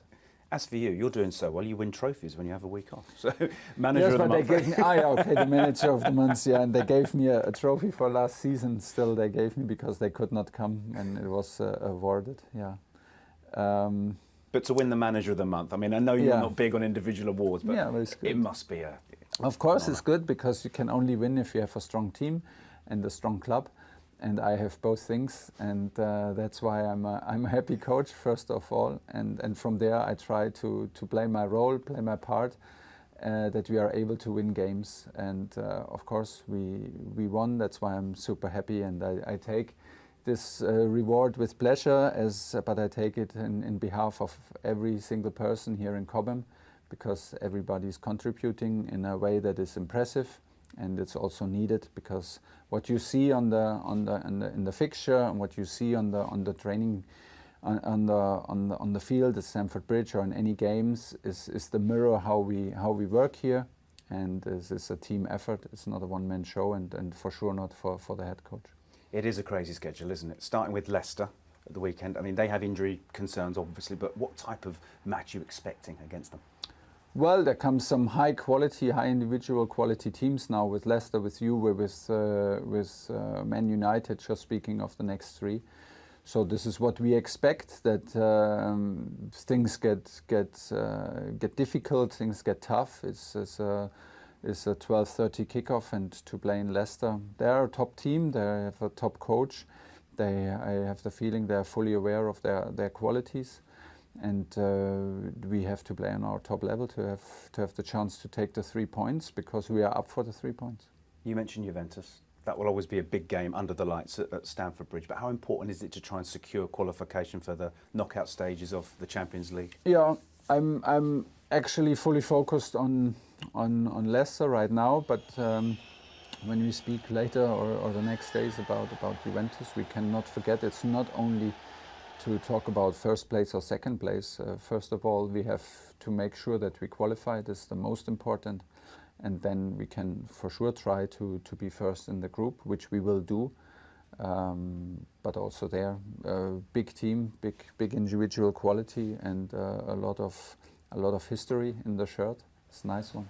Manager of the month, legend. What a guy, Thomas Tuchel. Thank you to Max and Jason as well. They'll be back for commentary of Chelsea-Leicester in about 10 minutes' time, so stick around for that. Right now, though, I've got RJ and Abby as well back on with us. We're going to do the quiz, right? So this is the terrifying part for both RJ and Abby, because they've no idea what's coming here. And this is even more terrifying than usual, to be fair, because usually it's a test of your knowledge. Today, it's not only a test of your knowledge, but also potentially your vocal cords.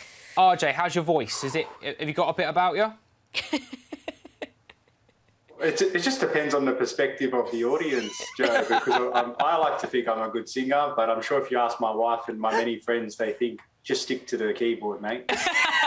well, obviously, there is a very famous Chelsea chant. We all follow the Chelsea over land and sea, which includes our away day today at Leicester, right? Okay, so that's why we've gone for a quiz, which is pretty much the next line of a famous Chelsea chant. Okay, so are we both just jumping in? No, I'll give you one by one. Okay, but I'm also going to do. You get a point if you get the line right. However, if you want to sing it, I'll give you 2 points. Okay. La la la la la la la. Okay. Warm up. Right, Abby, I'm going to start with you then. Okay. One man went to mow a meadow. One man and his dog went to mow a meadow. Yeah. Half singing, half speaking. I'm giving you a point for that. I'm going to be brutal. I'm going to give you a point for that. You have to sing the first part. No. So I know the key. I'm not in the quiz here. I'm not ranking here. RJ, it's all you. Okay. Flying high up in the sky, we'll keep the blue flag flying high. Oh, you've stumped me, Joe. I've got it in my head, but you've stumped me, mate. You're going to have to, Abby, help me out, team member. You know what? It's actually hard because you're saying it and I'm not hearing it. Well, you know when you're in the ground and you hear everyone and you're like, you just join in. But also, it's really hard. I've done that thing, and I'm sure you both have as well. Mumble through chants. I make up my own words. Absolutely. I make up my own phrases all the time. As long as it fits, you get through. So, from Stamford Bridge to Wembley, we'll keep the blue flag flying high. Okay. Abby. Blue is the colour, football is the game, we're all together, and winning is our aim. Oh my God, say it again. Blue is the colour, football is the game, we're all together, and winning is our aim. Oh, we are the greatest something. So cheer us on for the sun and rain, because Chelsea is our name. Chelsea is our name. So RJ, I'm going to leave this one with you then. This is for the win. If you sing it, you clean up. There's no prize, there's no trophy, but pride is a big thing. Get us out of this thing. the only place to be every other Saturday is strolling down the Fulham Road. This is a tough one. In fact, leave that one. I'm going to give you the last one. And it's Super Chelsea FC. Oh, I have two other ones in my head, but that's not the one I know you're looking for. Oh, I think I'm going to have to succumb to this one. Pass it to Joe. No, I'm like Jorginho. I just pass the ball on. Just keep it moving. You just facilitate. Exactly. Don't you? Control the tempo. We're by far the greatest team the world has ever seen. Fantastic, right? Oh, I was confusing that with the other one. It's a tough one, to be fair. OK, let's have a look at some more tweets that we're getting in ahead of Chelsea-Leicester this afternoon. This is a beautiful setup, this, isn't it? Look at that. Very jealous. From Japan, amazing work. Get in touch. I want to hear more about this. James Conte, is that a Pulisic shirt as well? Wow. Come on, Chelsea, big Mason energy. He's back, Money Mace. If you haven't seen the Porto Uncovered, by the way, the 2 videos on Chelsea, but this so week, brilliant, sensational. Make sure you have a look at that at Mood after full time. Let's hope so. Mace. Yeah, love that. Absolutely love that.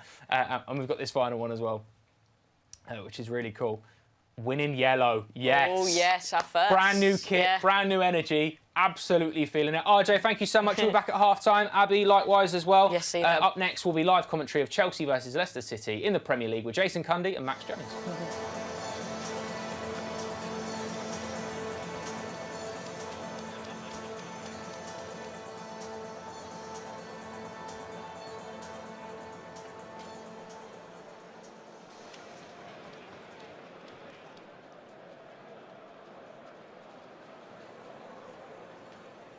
Thanks to Joe, Abby and RJ in the studio, and a very good afternoon to you. Welcome back to the King Power for the opening game of this Premier League weekend, Leicester City versus Chelsea. For the Blues, it's about picking up where they left off before the international break. Having only tasted defeat once in the league, Thomas Tuchel's men have been top for the past 7 weeks, the longest period since the title-winning season back in 2017. But their 3-point lead over Manchester City and West Ham United could have perhaps been extended to 5, were it not for some uncharacteristically poor finishing against Burnley last time out. Chelsea will be looking to rectify that against the Leicester side, who have kept just 1 clean sheet in the past 17 games. On paper, Jason Cundy, pre-match reading hints towards Chelsea returning to winning ways. Good afternoon, Max. Good afternoon, everyone. Yes, this is going to be a tough game. I'm under no illusions. Leicester have not done anywhere near what they could or should have done this season so far, based on what I've seen under Brendan Rodgers at Leicester. This has been a disappointing start to the campaign. There have been 1 or 2 performances, most notable at home to Manchester United. But I look back at one of the last games they played at home against Arsenal, where they were poor from the very get-go. And I think if I was Thomas Tuchel looking at that performance, I would say get after them. High energy, high up the pitch, squeeze the pitch, put the onus on them to try and build out from the back. And if you get possession, keep it, frustrate. But this is not going to be an easy game. I expect us to win, but I think the way that the team is going to be set up, I think this could be it's a game of patience. Bide your time. When chances come, have to take them. Well, Leicester City's current points tally of 15 is the lowest after 11 games since 2017. However, they can equal their best ever unbeaten home Premier League run against Chelsea of 4 matches with a victory today. They are a dangerous opponent. We'll just give you a quick reminder of the Chelsea side. Edouard Mendy in goal, Tony Rudiger, Thiago Silva and Trevor Chalobah make up that back 3. Then we've got Ben Chilwell, Reece James running the flanks with Jorginho and N'Golo Kante in midfield. Callum Hudson-Odoi and Mason Mount are there to supply Kai Havertz in attack. For Leicester, it's Kasper Schmeichel, then a back 3 of Kagawa Soyuncu, Johnny Evans, Daniel Amate, and then in a similar system to Chelsea, they've kind of gone man for man here. Timothy Castagne and Mark Albrighton will run the lines. Wilfred Ndidi and Boubakary Soumaré will be looking to plug the gap between midfield and defence to try and keep out Chelsea's key men. And in attack, Ademola Lookman, Jamie Vardy and Harvey Barnes will be looking to stretch that Chelsea back line. We've already mentioned about the speed, the pace that they have in attack. Is there anything else that concerns you about this Leicester side when looking just at how the 2 teams are lining up on paper, Jason? No, this is a game that we go into as favourites, we go into as league leaders. They're in the bottom half of the table. Right now, this is we are a side that not many people want to face. We haven't conceded a goal, away from home since Liverpool. So we travel well. We're a really good side that travels well. Don't concede many chances, don't concede many goals. But in terms of what we've got here going into this game, we should have too much for them. Chelsea have won their last 3 Premier League away matches by an aggregate scoreline of 7-0. They've not won 4 in a row without conceding since back in December 2008. and that was on a run of 6 games under Big Phil Scolari.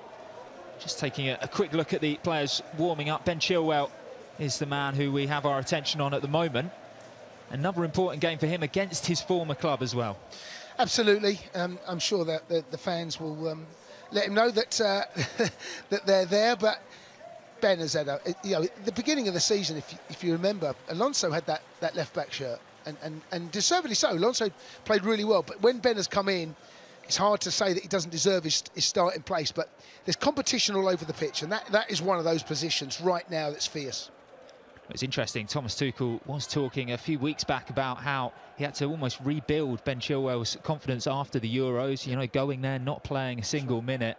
That's right. The way that he's responded has been magnificent. It has, yes, absolutely. And something similar happened last year, if you remember. You know, Alonso started certainly when Tuchel came in, but Ben Chilwell eventually managed to fight his way back into that starting 11. He's done something very similar here today. The referee for this afternoon's game is Paul Tierney. It's going to be his 4th Chelsea game of the season. He oversaw the Blues' wins at Arsenal, Tottenham and Newcastle. And those Chelsea fans who have travelled to Leicester City chanting, "We know what we are, champions of Europe, we know what we are," are hoping that he oversees a 4th win for Thomas Tuchel's side. Warm round of applause, which is good to hear inside the King Power as both sides sink to their knees. And we're underway. Chelsea playing in their away kit for the first time this season. Yellow shirts and black shorts, and then yellow socks as well. Much the seal of approval from Jason Cunningham. Yes, I like the kit, and just have a look at the way that Leicester started there. Wow, I mean, high up the pitch, press, their front three, squeeze. They're not they would have looked at that Arsenal game and said, we cannot afford to start the way that we did against Arsenal. And just looking at the opening exchanges there, Vardy, Barnes, squeezing that pitch, looking to close down those centre-halves, play high up the pitch. So their intentions are obvious right now. Chelsea kicking from right to left as we look at things. Reece James just able to scramble that one back to Rudiger. Thiago Silva always offering the covering option. He is forced all the way back by Jamie Vardy, and as you mentioned early doors, that is an example of how they're going to press. And not a great back pass there from sloppy from Silva. He bounced that ball into Mendy. Mendy had to have a touch. It was a difficult touch. Vardy, we know how quick he is, has gone sliding in, showing intent. He had no chance of winning that, but what it does, you hear the crowd, it shows their intentions. There's a long ball downfield, which Rudiger will come out to get on the left side of this Chelsea back three. Back to Mendy. It's a softer back pass this time for him to deal with, and now Jorginho's in possession as he's able to look up and finally get a bit of a breathing space in possession. Leicester have finally dropped off after their first 90 seconds or so of intense pressing, but there's Johnny Evans winning a long ball down the line, and actually it's going to turn out to be a free kick to Chelsea, deep into Leicester territory. Not sure about this, to be honest. He wins the ball, he does clatter into Havertz. I don't think that's a foul. Looks like Chelsea are going to get it. I suppose he catches him in the face, but it's a physical game, football, and Havertz has gone down. We're going to take the free kick. But just seeing on that press again there, Max, we managed to work our way out into Jorginho, and I just wonder, it's all well and good doing that, but if you start to get played through, I tell you, half break your spirit early on. I'm just interested to see how they do approach. Vardy was closing the keeper down, Mendy, but looking behind him. Who's with me? Who's travelling with me? And just have a look at the way they're doing now. Just all of a sudden that press has stopped. They're just now trying to compact the middle of the park. The free kick was taken quickly. Ben Chilwell, it was who received it. That's why you heard a few boos in the background. Daniel Amate there just beating him for the header as well. Again, boos ring around the stadium as one of their own, or he used to be one of their own. Ben Chilwell takes the throw in quickly. He's a really good servant to the club before Chelsea splashed the cash to bring him in. And he has been in superb form this season, Ben Chilwell, so Leicester's loss is very much Chelsea's gain. Here's Jorginho turning under pressure from Ndidi, who was pressing him high up the pitch. We're not used to seeing Ndidi that high up. Oh, he's in. Chilwell's in. There's a quick free kick there. Ben Chilwell running into the box. Chilwell off the bar. Chance. Well, that's a huge opportunity for Ben Chilwell against his former side. It's a brilliant... The free kick's taken early, and Chilwell's alive to it. He's onside as well. I don't know whether Schmeichel gets a touch on this, but he's in behind Albrighton. He doesn't. He's lashed it against the bar. Ricochets off. What a chance that is. I said to you earlier, Max, I don't know whether there's going to be many opportunities. I'm not sure we'll get too many better than that. In on goal, just the keeper to beat. Lashes it, hits the crossbar. Chilwell rightly looking to the skies after that one. It's a huge opportunity for Chelsea to take the lead within the opening 4 minutes, and it fell to the former Leicester City man. Guy who came through their academy to start for their first team. Just unable to take it, rattling it off the frame of the goal. It's interesting because he did actually have the ball in the net, didn't he, in the FA Cup final before it was ruled out for VAR. Yes, that was a... Yes, it was one of those moments as a Chelsea fan, you're celebrating and then all of a sudden it was ripped away from you. He was offside. Timed his run to perfection this time round, expertly picked out by Jorginho from the quick free kick.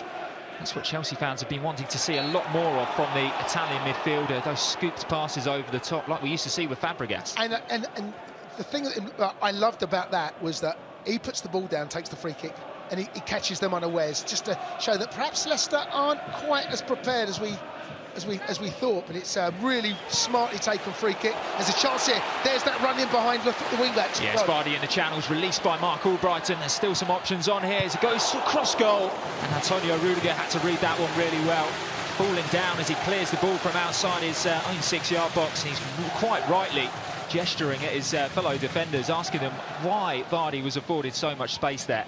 Yeah, smart break. We talked about that, didn't we, before the game, about they're trying to catch Chelsea on the counter-attack. That's what they've got. They've got pace and abundance up top. Lookman one side, Barnes the other, and Vardy down the middle. That was the run. He's got it in behind the right wing-back. Reece James has pushed on. We gave possession away on that occasion, and just goes to show, you give possession away cheaply, there's a chance you may concede. Well, this game has started off at a great pace here. Very enjoyable watch. To see two teams really going for it in the opening 5 or so minutes. Jorginho is just able to get his foot on the ball and slow things down, but immediately he's looking forward. Here's Callum Hudson-Odoi carrying the ball over the halfway line and now drifting wide to the right up against Johnny Evans, who's backpedaling. And there's Reece James, an opportunity to cross. Instead he goes back inside to Hudson-Odoi. Hudson-Odoi returns the pass. Here's James, first time delivery, punched clear by Kasper Schmeichel. It's a brilliant run from Callum Hudson-Odoi. Again, well worked from the middle of the park. Jorginho finds him. He gets on the half turn. He's got loads of space. Well, Vardy might be in again there, but it's good covering by Trevor Chalobah, able to nod the diagonal pass back into Edouard Mendy, and Chelsea can build again. Open game, really open game here. Both sides, not the game I thought I'd see, I have to be honest. I thought that Leicester would be far more prepared to just sit and soak up perhaps possession and sit deep, but that's not the case. They're coming forward, in doing so, allowing us a bit of space in which to operate. Jorginho having loads of touches on the ball right now.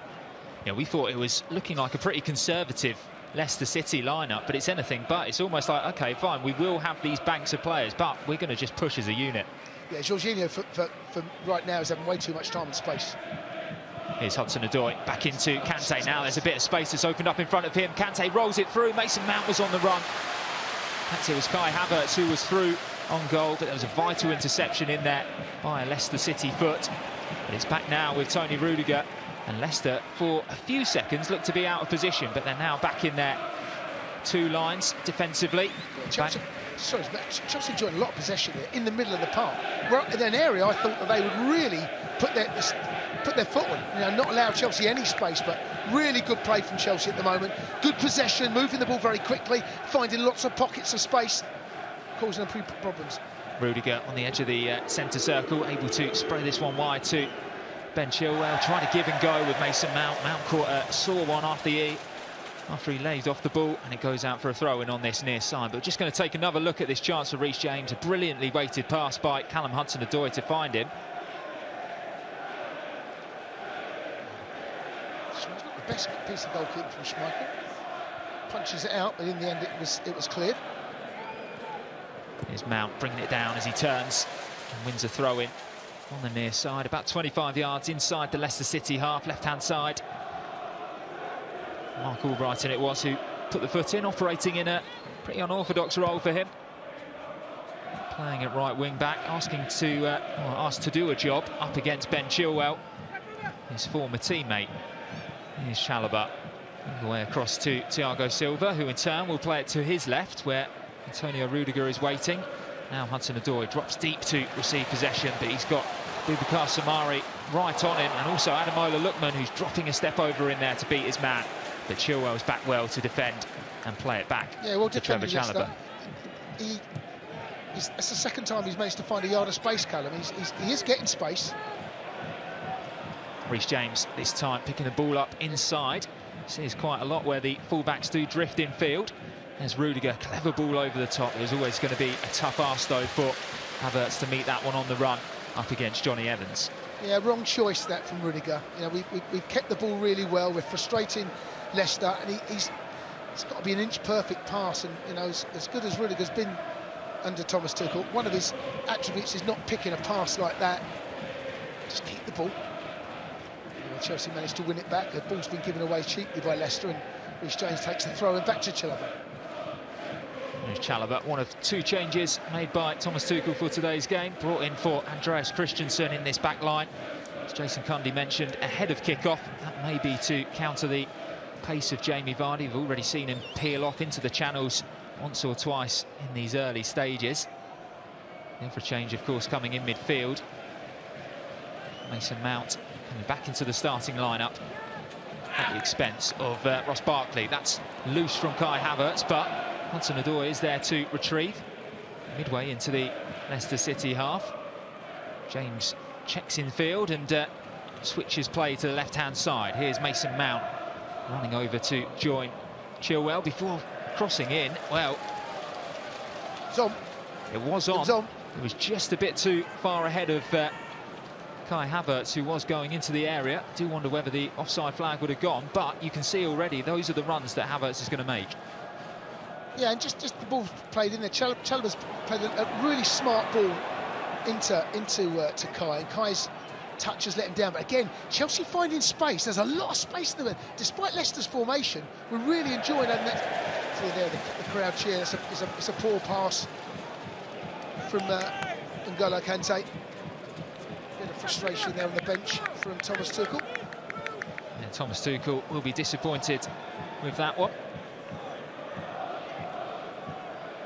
He's actually made plenty of tweaks to his starting 11 this season in the Premier League. This is the 39th time that he's made changes to that starting 11. Liverpool are the next highest with 29, which just goes to show how much strength and depth there is in this team. Bit of defending for Chelsea to do. It was a speculative long ball, but Thiago Silva is able to bring that one down. And now just take a bit of a sting out of things here. It's been a very quick start to this game inside the opening 12 minutes. Both sides carving out decent opportunities. Ben Chilwell rattling one off the crossbar. Jamie Vardy getting in behind to put in a dangerous cross that Tony Rudiger had to deal with. Speaking of whom, here's Rudiger running forward on the left-hand side to find Hudson-Odoi.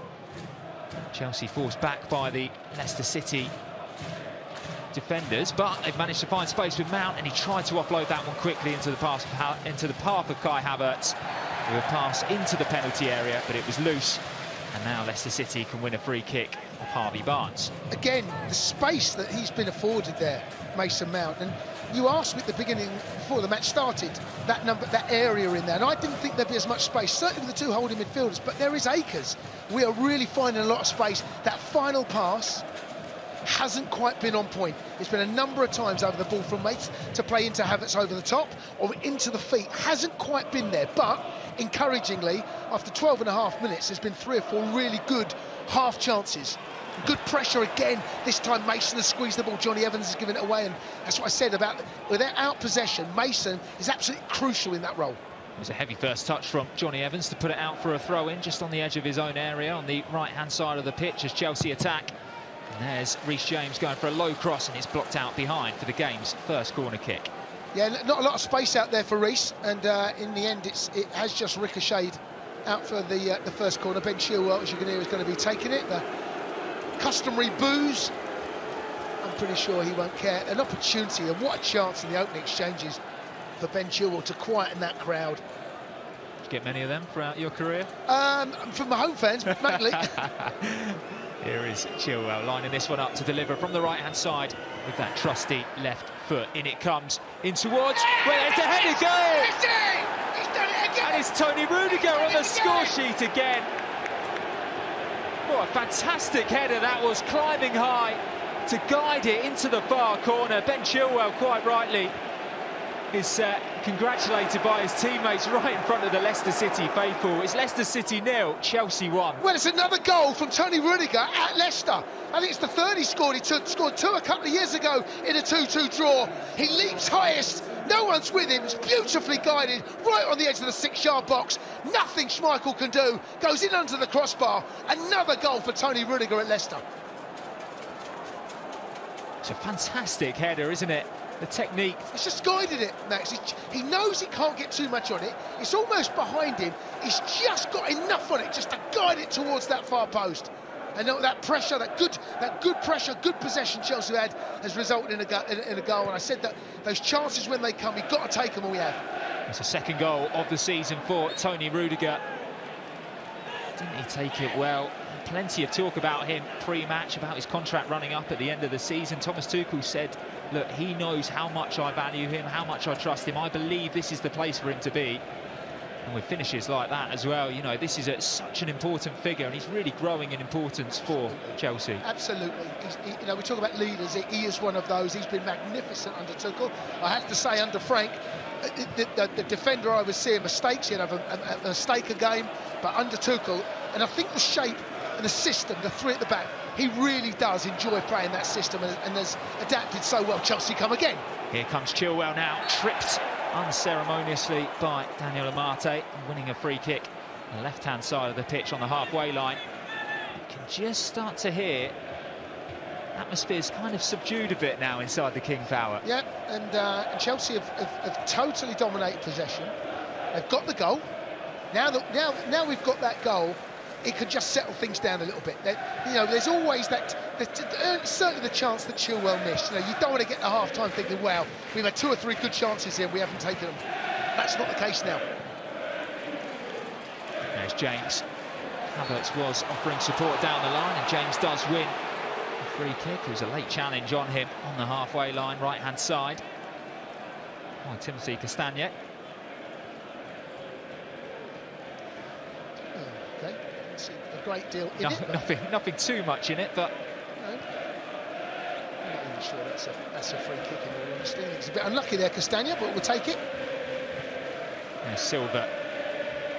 Nice flick from Chilwell as he receives the return pass from Hudson-Odoi on the left-hand side, dancing around on the halfway line. Good play by him to find Jorginho. Look at Kante streaming down the middle. It's Kante. It's a good save by Kasper Schmeichel before Havertz's shot is blocked. Reece James is wide open on the right-hand side. Finally, the ball comes to him.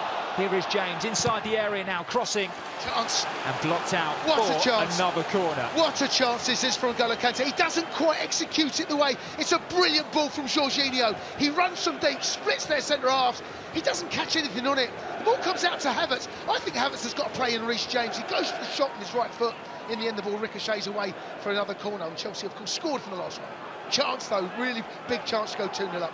We're 2 minutes on from when Tony Rudiger rose highest. He's in there again. And he's on Kasper Schmeichel, ready to make a similar run. It's Ben Chilwell to deliver again. Rudiger's climbing, as was Thiago Silva.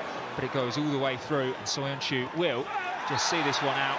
In fact, he doesn't. He wins a free kick off Mason Mount. A very cheap one. It's not a free kick.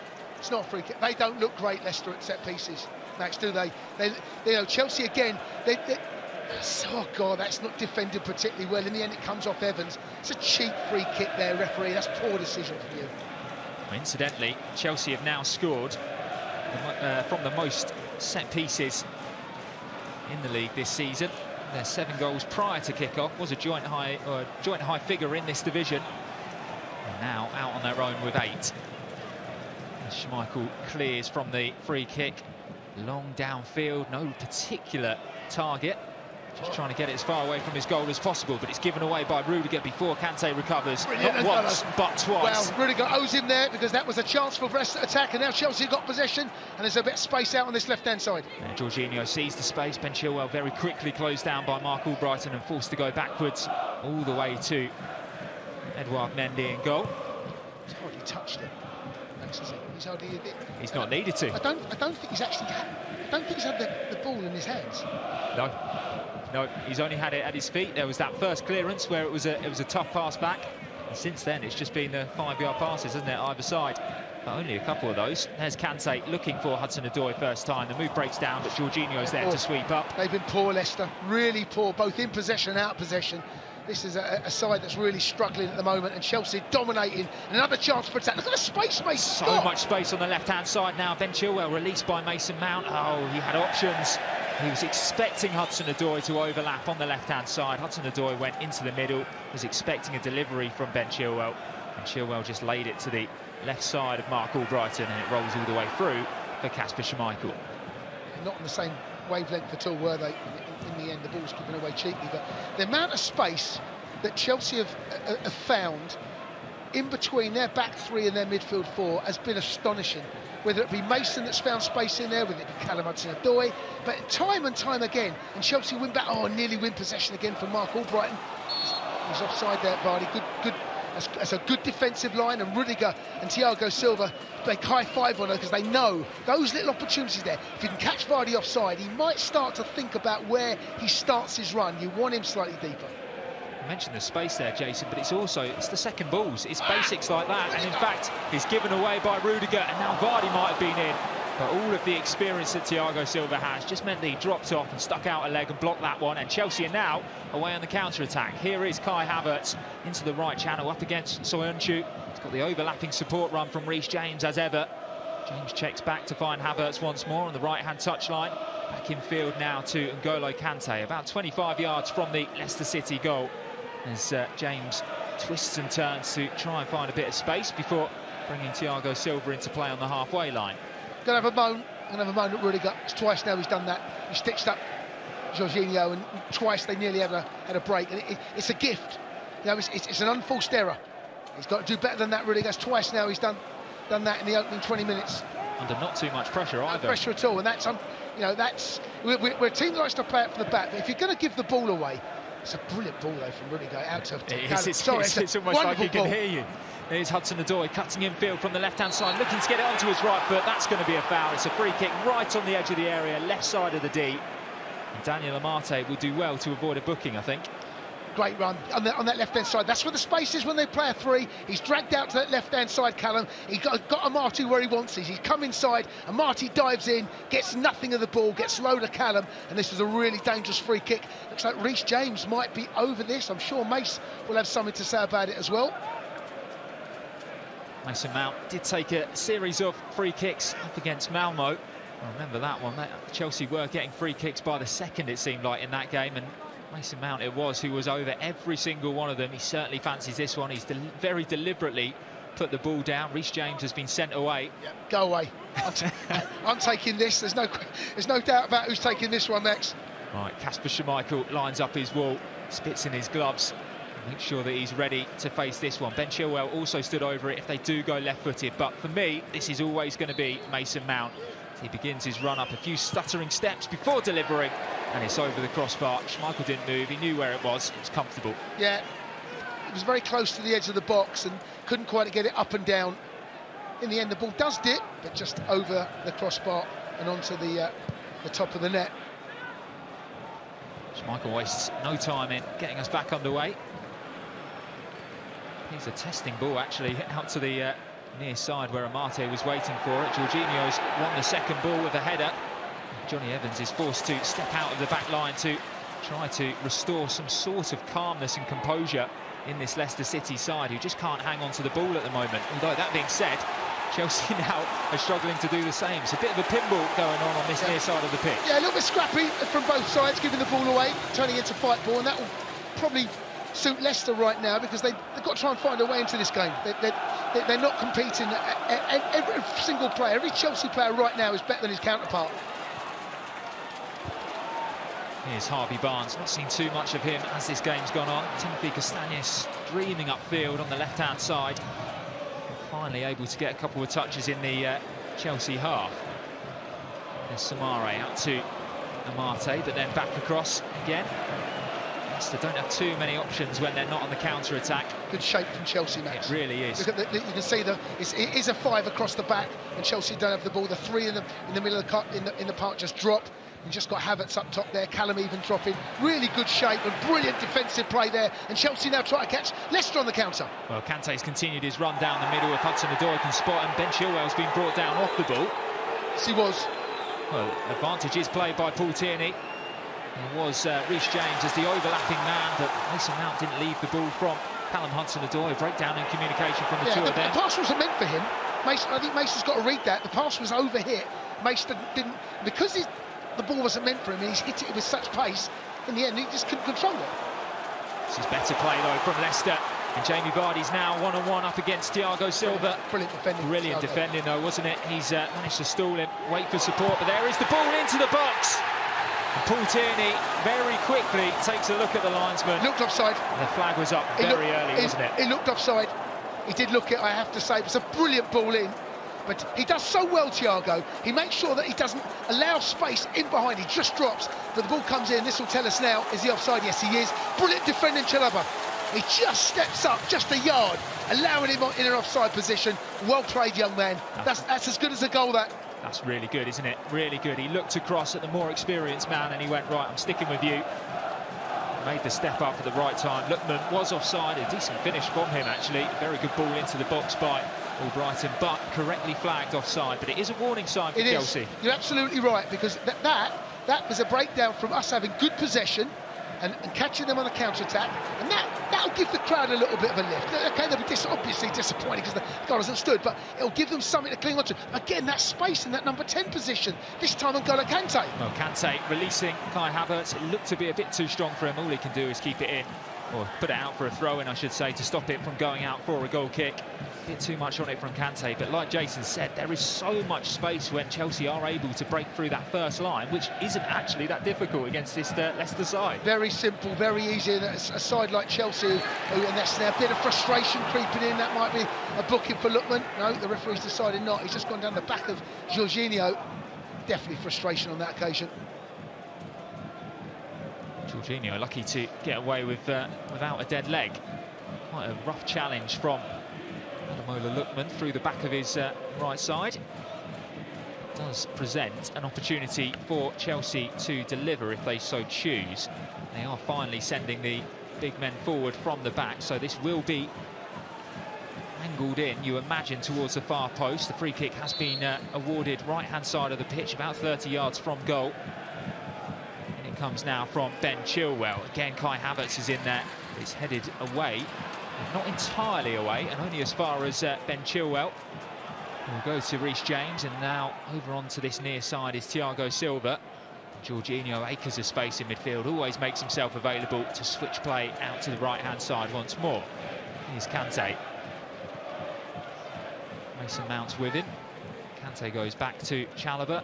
Now Chelsea will build from right to left as they switch play across this back line.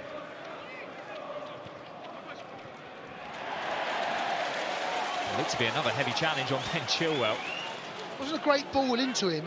I'm not quite sure what he's supposed to do with that. He's got Albrighton right up his backside, very tight. There's not a lot other than give the ball back to him that he can do. And in the end, Chelsea do get a throw, which has been taken. Well, midway through this first half, it has been an all-action 27 or so minutes at the King Power. But the difference maker is Tony Rudiger, scoring again against Leicester on the road. Towering header to give the Blues the advantage in their yellow strip. Really nice play from Reece James to turn away from his man, and now here comes N'Golo Kante bearing down on goal. It's still Kante! Oh, what a goal! And it's 2-0 to Chelsea. Unbelievable! What a finish from N'Golo Kante! And the space that was just opened up. Again, we spoke about it. How he's allowed to run the way he did into their back line, on the edge of the box, left foot, drills it past Schmeichel, 2-0. Well, it's a fantastic run, isn't it? All made by that turn from Reece James, but look at the space. Jason Cuddy next to me gesticulating at the acres of green grass in front of N'Golo Kante. And then on his weaker left side, just looping an effort into the corner. Nothing that Schmeichel could do. He had Johnny Evans backpedaling, used him as a shield, and then just fired a strike into that corner. Really well placed as well, isn't it, Jason? Brilliant finish, absolutely. He can't believe how much space he's got in front of him. He's just ghosted in. It's like it opened up. Everyone's dropped. Soyuncu's dropping off. Evans eventually tries to go and put some sort of pressure on the ball. It's too late. They're two holding midfielders. No idea what they've been doing today. No idea. This has been a really, really poor performance. Brilliant from Chelsea, but Leicester are desperate. It just goes to show, though, doesn't it? All of that pre-match talk that we had about, right, they're going to shut up shop here. They're nowhere to be seen. They're not doing anything well. Nothing. So they're not squeezing the ball. They're not keeping possession. They're not defending. They're shaped all over the place.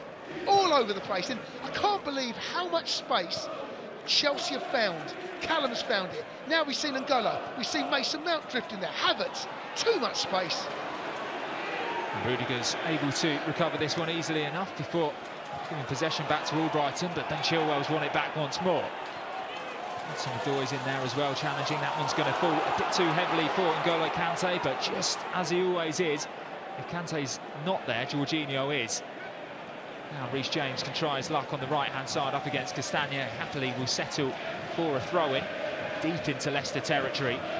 And just take a bit of a breather while the Blues get back into their positions. Find a bit more shape as they attack once more, but they've been dominant, Chelsea. I guess the annoyance from a Leicester point of view is Chelsea haven't needed to be brilliant, have they? No, and what we've found, that you give Chelsea time and space, in fact you give most teams in the Premier League time and space, they're going to hurt you, right? But you give a team like Chelsea time and space when they've got real quality, that you're asking for trouble. I mean, look at that, that's a press, right? That press it's neither, there's no energy, there's no one coming in behind, there's no one's working together. It's a really disjointed, poor performance from Leicester so far. I guess when you're pressing like that, so we saw Vardy and I believe it was Lookman on this near side running across to try and press something. No one else went with them. The space opens up. You're hunting packs. You're hunting packs. You don't go in ones and twos or threes. You get played around. You hunt together as a unit. Either you all go or you don't go. Leicester getting lucky with that one as Soyuncu can keep it in. Play it back to Kasper Oh Schmeichel, but it's loose from him. It's straight into the path of Hudson-Odoi. There's a player in the middle. It's Kai Havertz.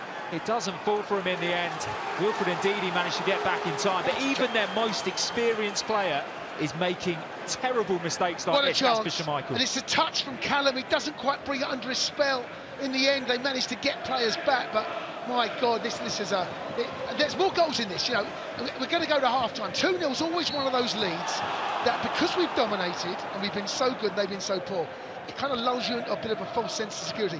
One goal for Leicester and they're back in this game. The next goal in this game, if we get it, it's probably all over.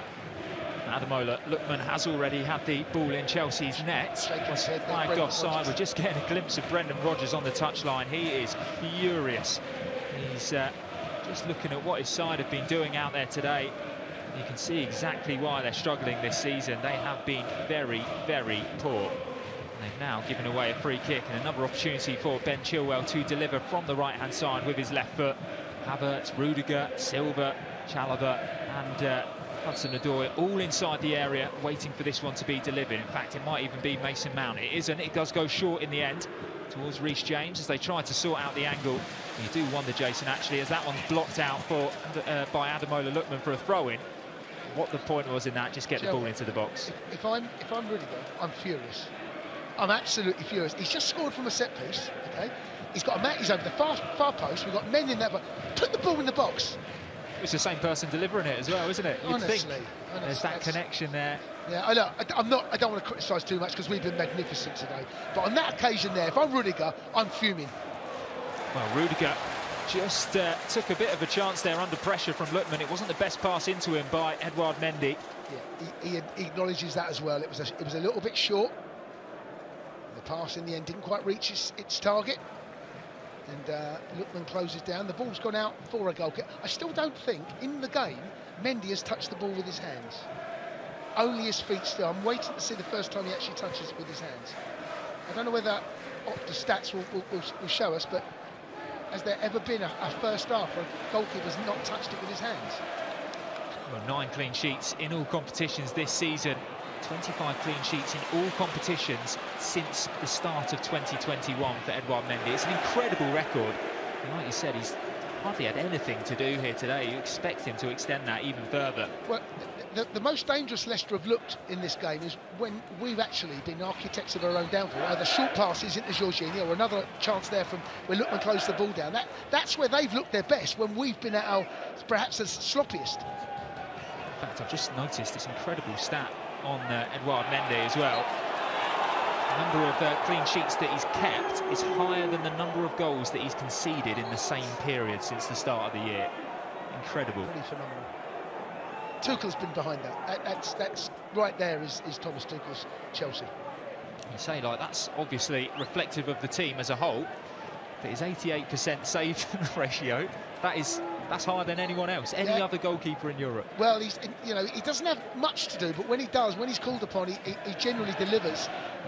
Brentford is the example, of course, where he was absolutely magnificent. The difference between us taking all 3 points and maybe one or perhaps none, because they had chances to win that game. They were brilliant second half, Brentford. The Is This a Library chance start from the travelling Chelsea fans, and it is true, there was so much atmosphere in here as the game was building up.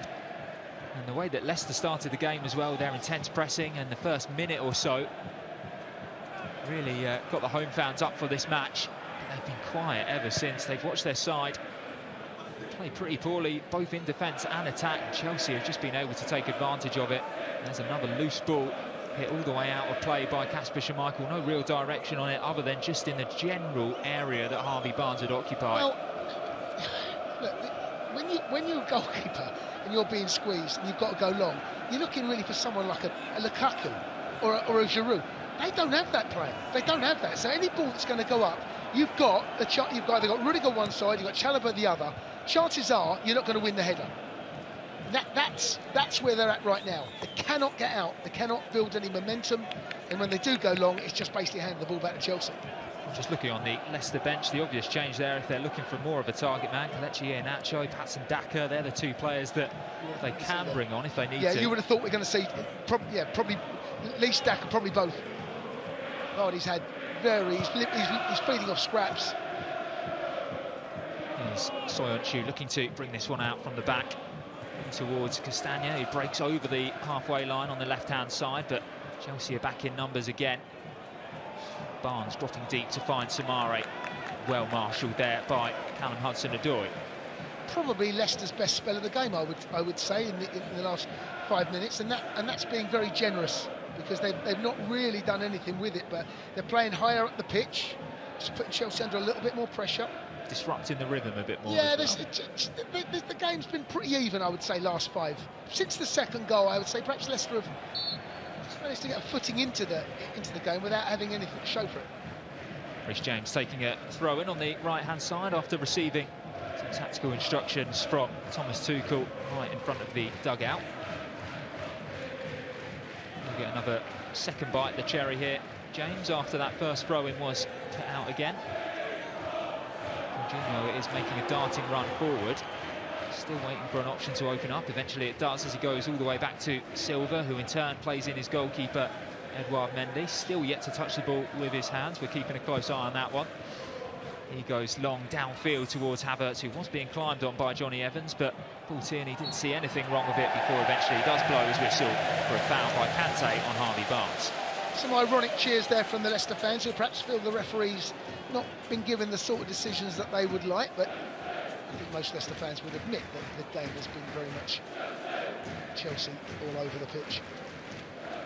What it does do is it does mean that Leicester have an opportunity to get the ball into Chelsea's box, something that they've struggled to do in this game.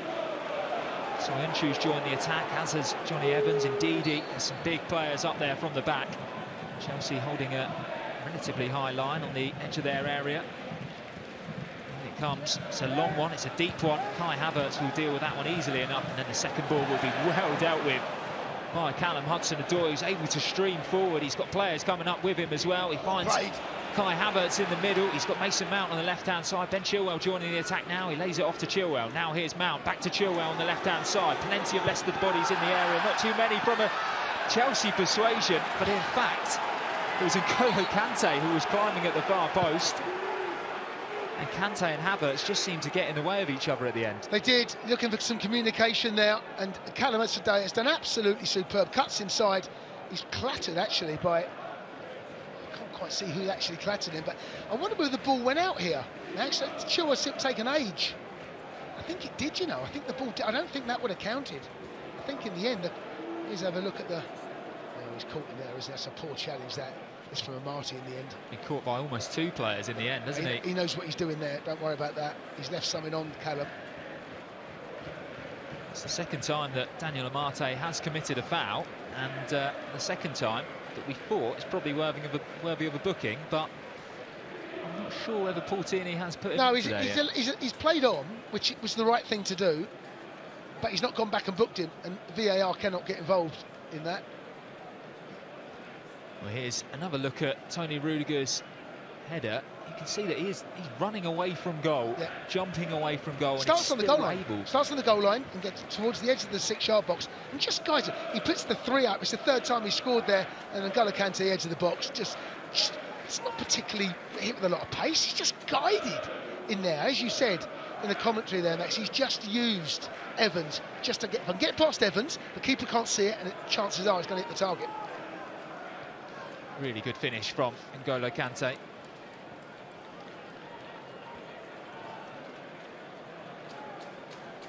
Very quiet now, isn't it, the King Power?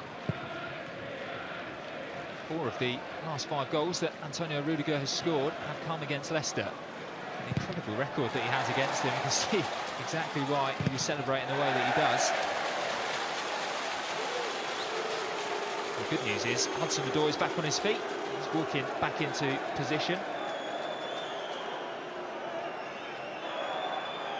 And Amati did actually pick up a booking for the challenge on Hudson-Odoi, so at least there's some justice done from that point of view. And you could argue that perhaps he should have been on 2 yellow cards already, both fouls on Hudson-Odoi. But here at Leicester looking to build on the edge of Chelsea's area. Hooked away by N'Golo Kante, but Leicester still in possession before Kai Havertz tracks back. And you can hear by Jason Cunley's reaction next to me, that one. Bit of a dubious decision on Kai Havertz up against Wilfred Ndidi. I think he gets enough of the ball. I'll have a look again. Not sure it's a free kick. Not sure it's a free kick. Gets ball. Looked like he wrapped his leg around Ndidi and won the ball fairly, but Paul Tierney has judged for this one to be a free kick, so another opportunity for them to deliver from deep. In it goes. It is very deep. Johnny Evans couldn't keep it in. In fact, he does manage to just about, does he? Nope. It will have gone out for a goal kick to Chelsea, much to the delight of Johnny Evans, who's giving Paul Tierney a piece of his mind as he runs back to position. A free kick, I mean, they're difficult balls because the ball was so central. It's hard to get an angle to get in behind. So really what I think you should do is move the ball to create an angle to get it, see there's a bit more of a cross into the box. Because it's so straight, it's hard, and the ball was just overhit. Once it's overhit, it goes out. The other thing from that, Johnny Evans obviously was making the far post run. There wasn't anyone else gambling in the middle, so even if he had won it, it's Chelsea's ball. Anyway, here are the Blues in possession again. Reece James, right-hand side of the pitch, midway into the Leicester City half, goes back all the way to Chalobah. He's turning away from Jamie Vardy, dealing with the press very, very capably indeed, Trevor Chalobah. He comes out to this left-hand side for Chilwell. It's another late one on him from Mark Albrighton, who's gone out there with a game plan. I think the game plan has been just leave one on Ben Chilwell as much as possible. But it's a crowd pleaser as well, because they're booing Chilwell, and you know it's a bit cheap. It's a cheap free kick. The crowd like it, but all it does is just give possession away and allows Chelsea to get a little bit higher at the pitch. It's just the 7th appearance of the season for Mark Albrighton. He hadn't actually featured before this game. Since the injury that he suffered against Spartak Moscow back in October. But here comes Kai Havertz. And for a second, it looked like there might have been a pullback option on the edge of the area for N'Golo Kante. In the end, he's forced all the way back by Soyuncu. Now just inside the Leicester half, Chalobah's in possession, exchanging passes with Jorginho. Being forced all the way back once more. It's actually good defensive work by Leicester, good recovery in the end. Make them go all the way back to Edouard Mendy in goal. And they do win a throw-in from it as well, about midway into the Chelsea half. Yeah, good pressure. And Chalobah, he's had to go all the way back, and in doing so, he's put Mendy in a little bit of a hole. He's cleared it comfortably, but what that allowed Leicester to do is get another 10-15 yards higher at the pitch. In the end, they do win the throw-in, but it's been given away, and it's another poor piece of possession. Brendan will be really disappointed with what he's seen in this first 43.5 minutes of the game. Incredibly sloppy from the Northern Irishman's men. He will be disappointed up against his former side. What's that all about? Just looking at Kai Havertz getting dumped to the ground by Johnny Evans, almost ripping his shirt he off. Threw him to the floor. The referee tried to play him, but you can't. I mean, he grabbed him by the arm and just threw him to the floor. Well, we're approaching the final 60 seconds of this first half until we find out, obviously, how much time is being added on. But if you're Thomas Tuchel at half-time, what are you saying to your team, Jason? More of the same. Let's get the third goal, because since that second goal, there hasn't really been the threat that we saw before. It's a lovely ball from Mendy into Havertz, and Havertz has done superbly well. He's turned Evans, and there's that space on the edge of the box again. He keeps going. Oh, referee! It's a free kick.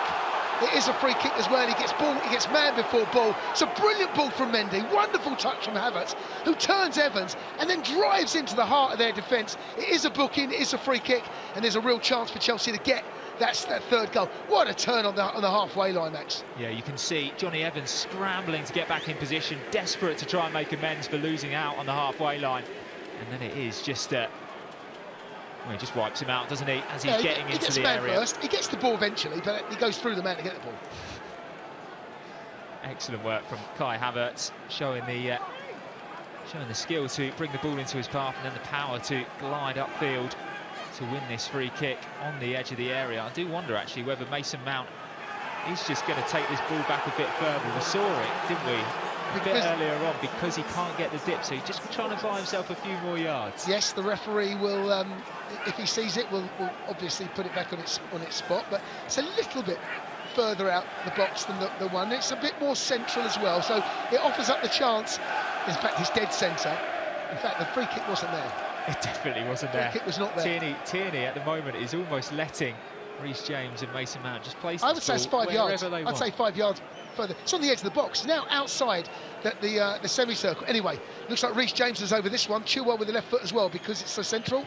Here is Reece James straight into the wall before Chalobah takes a wild swing at it, and it bounces all the way through to Kasper Schmeichel, desperate to get his team back on the attack as the seconds tick down at the end of this first half. What they would do, Leicester City, for a goal going into half-time, but it is excellent pressure from Chelsea before eventually Leicester pass through, but Chelsea aren't done just yet, swarming the Leicester players. That's really good to see. We get a glimpse of Youri Tielemans, what he'd give to be out there on the pitch. Certainly would be a very different type of midfield battle out there today. Just looking at the minutes now, into the 46th minute. I do wonder how long's been added on at the end of this first half, or injury time. For now, Chelsea a bit of defending to do. Chelsea throw in. About 30 seconds left to go in this first half. And Chilwell did really well in the end to win that throw-in on this near side, and he's going to get booed as he takes his time to pick up the ball. He won't mind. Going to get to the end of this game with a big smile on his face, I imagine, if things stay like this. There's a man, actually, who won't have a big smile on his face, Brendan Rodgers. He's got plenty of work to do at half-time, maybe even a few tweaks to his starting 11 as well. As Edouard Mendy can clear the ball downfield. Brought down by Kante on the halfway line. Now there's Havertz, a loose first touch from him. But that will be it at the end of this first half. And the boos ring out inside the King Power. They're not happy with what they've seen. It was Tony Rudiger who was able to give Chelsea the lead inside the opening 15 minutes. A towering header from Ben Chilwell's delivery from the right-hand side. And then N'Golo Kante, another former Leicester City man, finding the back of the net to double the advantage and make it much more comfortable going into half-time. At the break, it's Leicester City 0, Chelsea 2.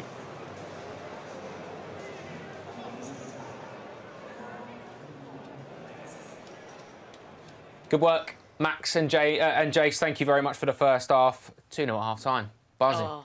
get in. What a performance first half. Chelsea have been cruising, really, Abby, haven't they? Yeah, absolutely. I just love how balanced this team is because defensively we've been brilliant. Not that we've had to do too much, to be honest. Leicester have been pretty poor that first half. And then, yeah, attacking-wise, we're firing on all cylinders. I mean, it's another assist for both Chile and James. I mean, phenomenal. And that header from Rudiger was unbelievable. It's like Rudiger scoring headers against Leicester. It's a beautiful thing.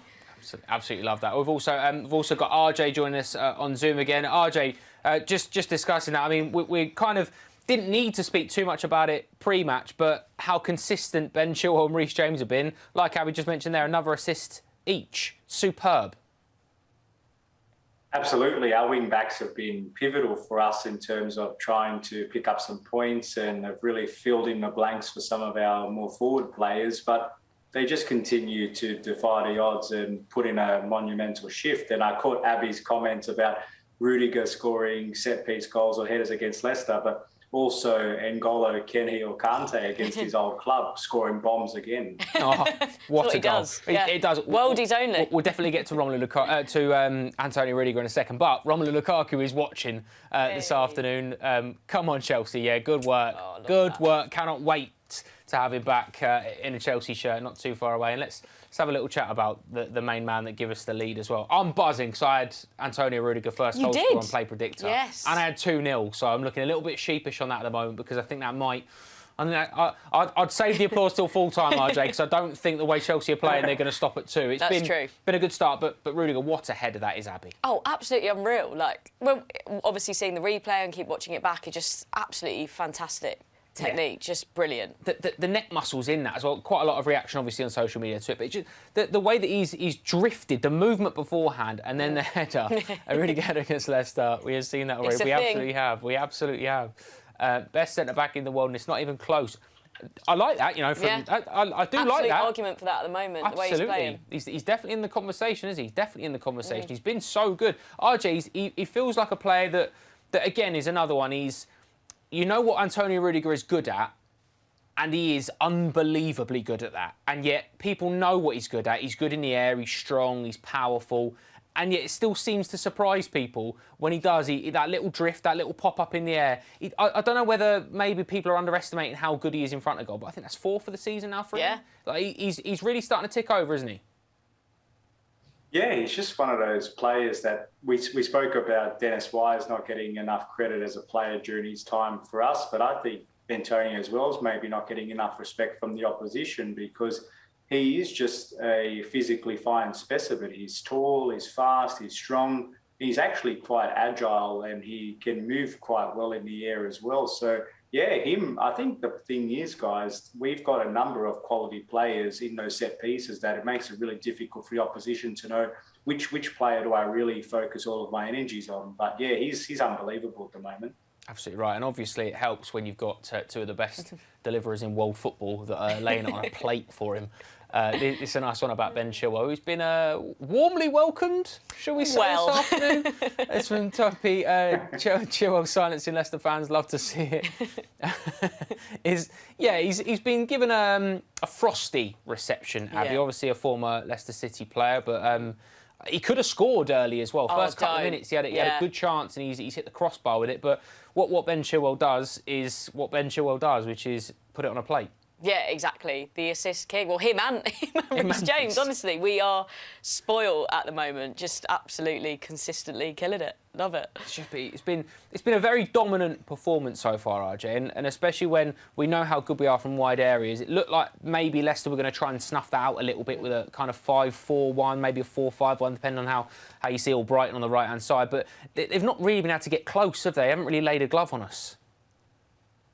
No, not at all. And when we saw the lineup come out, I heard Jason Cundy speaking about it in the pre-match comments that Leicester had appeared on paper, at least, to try to match us, you know, player for player. But given the quality and the understanding of the players under Tuchel's system, we just are 1-2 yards ahead of every Leicester player who, at times when they try to aggressively press us forward and we end up beating their pretty tame effort, we end up creating a lot of space in the middle between the midfield and the defence. So for us, we just look from the get-go, we're just so much far ahead of them. It's not even funny at the moment. It felt like one of those games where before the chances come and go, and maybe you don't come in 2-0, maybe you come in 1-0, you've got 70% possession, it's not quite right. And when you're looking for a moment of brilliance, Chelsea have got a lot of contenders for those magical moments. Perhaps N'Golo Conte running around about 6 of them and then tucking it in the corner from 25 yards.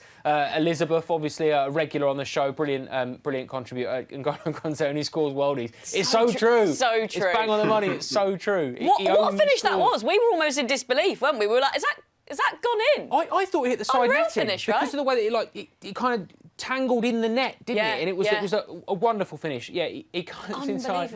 He's another one, right? We just had the conversation about perhaps Antonio Rudiger being underestimated. When Kante gets the ball, you kind of assume he's going to do something brilliant. Yeah. Usually, you don't assume he's going to stick it in the corner from 25 yards. Yeah. But we've seen that time and time again. Every time he does it, I love the surprise on his own face almost. I know I'm brilliant, but that was decent. Yeah, he's one of those who almost doesn't know what to do. He's like, oh, yeah, that went in, and he just has to hug whoever is nearest, doesn't he, to celebrate. He's what a likeable footballer as well. But, yeah, world class. You know, we're so lucky to have him. One of the best footballers in the world, without a doubt. Oh, absolutely. Unassuming and world-class, isn't he? Just sensational. Very, very lucky to have him. Obviously, Chelsea 2-0 up at the moment. We're in PL2 action recently against Leeds United. Let's have a little look at the highlights.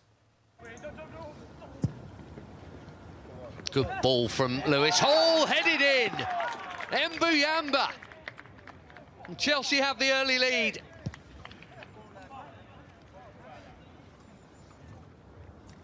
Really good delivery. He's got up well and planted it back where it came. And from Baker, it's another good ball. It's another Mbuyamba header. You can't defend against quality like that. It's a bit of a flat from the keeper. Xavier Mbuyamba's on a first-half hat-trick, but what a ball in from Lewis Baker. Fabulous. 2-0. Hilda. He's just taken a nick there off Gilchrist as Mbuyamba comes across. He's given a penalty. Well, Gray's gone down here. There's nothing wrong with that. Well, it feels harsh, and it's right on half-time too, and Tyler Roberts has stuck it in. And it is game on when it shouldn't really be game on. Another good corner. Mbuyamba up again, and Baker trying to tuck in round the back post. You wouldn't be surprised if he got a hat-trick, as they keep letting him get his head there first. Good take, Simons. McEachran to his left, it's opened up here. Xavier Simons over the bar. Well, the chances keep on coming for Chelsea, including for the skipper. He's not the only guilty party. He's put it over. Kenny got caught right under that. And Brody Hughes here, up from right back and still going. Good save from Klassen. And still it's only 2-1. Chelsea playing so well here. It could be 3 or 4 clear, easy. Lewis Bate. That's an excellent pass for Miller. And Hughes got back there, and Bergstrom's made the save, and it's shoveled away. Nervy times, despite dominating, it's still only 2-1. Vale, too strong there for more. Here's Joe Haig. And he's lost it, Haig, and he's got it back again, and he's put it to the spot again. Well, that feels as soft as the one in the first half that Leeds got. Joe Haig wasn't even claiming a foul here. But we'll take it. More specifically, Lewis Baker will. For 3-1 and game over. Yes, in it goes. With 2 minutes to go. Finally, Chelsea have the breathing room that they absolutely deserve from a really good performance here. 3-1. One last chance maybe for Mbuyamba. Well, there it was for the hat-trick of Fiat Baber on the follow-up, and it's cleared. Well, what a way to finish it that would have been. A hat-trick of headers, no, but 3-1 will do. again, I said this when Reece was on a penalty. MB Amber should have had the pen. Yeah, for the hat-trick. Nearly scored a hat-trick. What? Would have been a hat-trick for a centre-half. Stunning. Yeah. Also, Chelsea been in under-18s action, beat Brighton 6-1. Highlights will be on the fifth stand a little bit later on for you.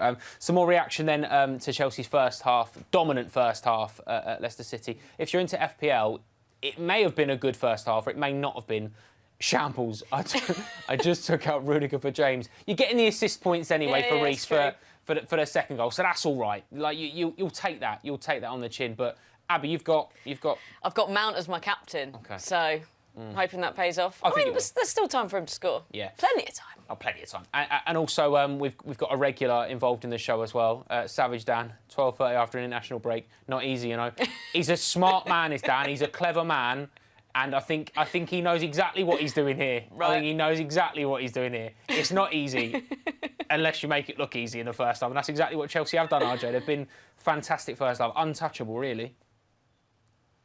Yeah, I was just looking at, because I took some notes down in preparation for the chat, and a couple of players that stood out for me, apart from the wing-backs, who no surprises there, but really been impressed with, obviously, Kante. But Jorginho, particularly at the start, was dictating the tempo. They weren't really pressing him, and because he had so much time, he was just able to really be really effective with his passing and just get things ticking over, which is what he does best. But just, I thought if we had a bit of constructive criticism, because we're Chelsea fans and we demand perfection, it really could have been 3 or 4. But ultimately, we're just totally dominating Leicester at the moment, and long may it continue. Oh, I completely agree. You know, we were having this conversation off air about being, we are quite spoilt at the moment, aren't we? Like, we beat Norwich 7 a couple of weeks ago, and we're going, we could have another one here. But this is one of those as well. 10. Well, this is one of those though, isn't it, where Leicester are a difficult team. They're a tough place to go and get results. You know, we know how good they can be.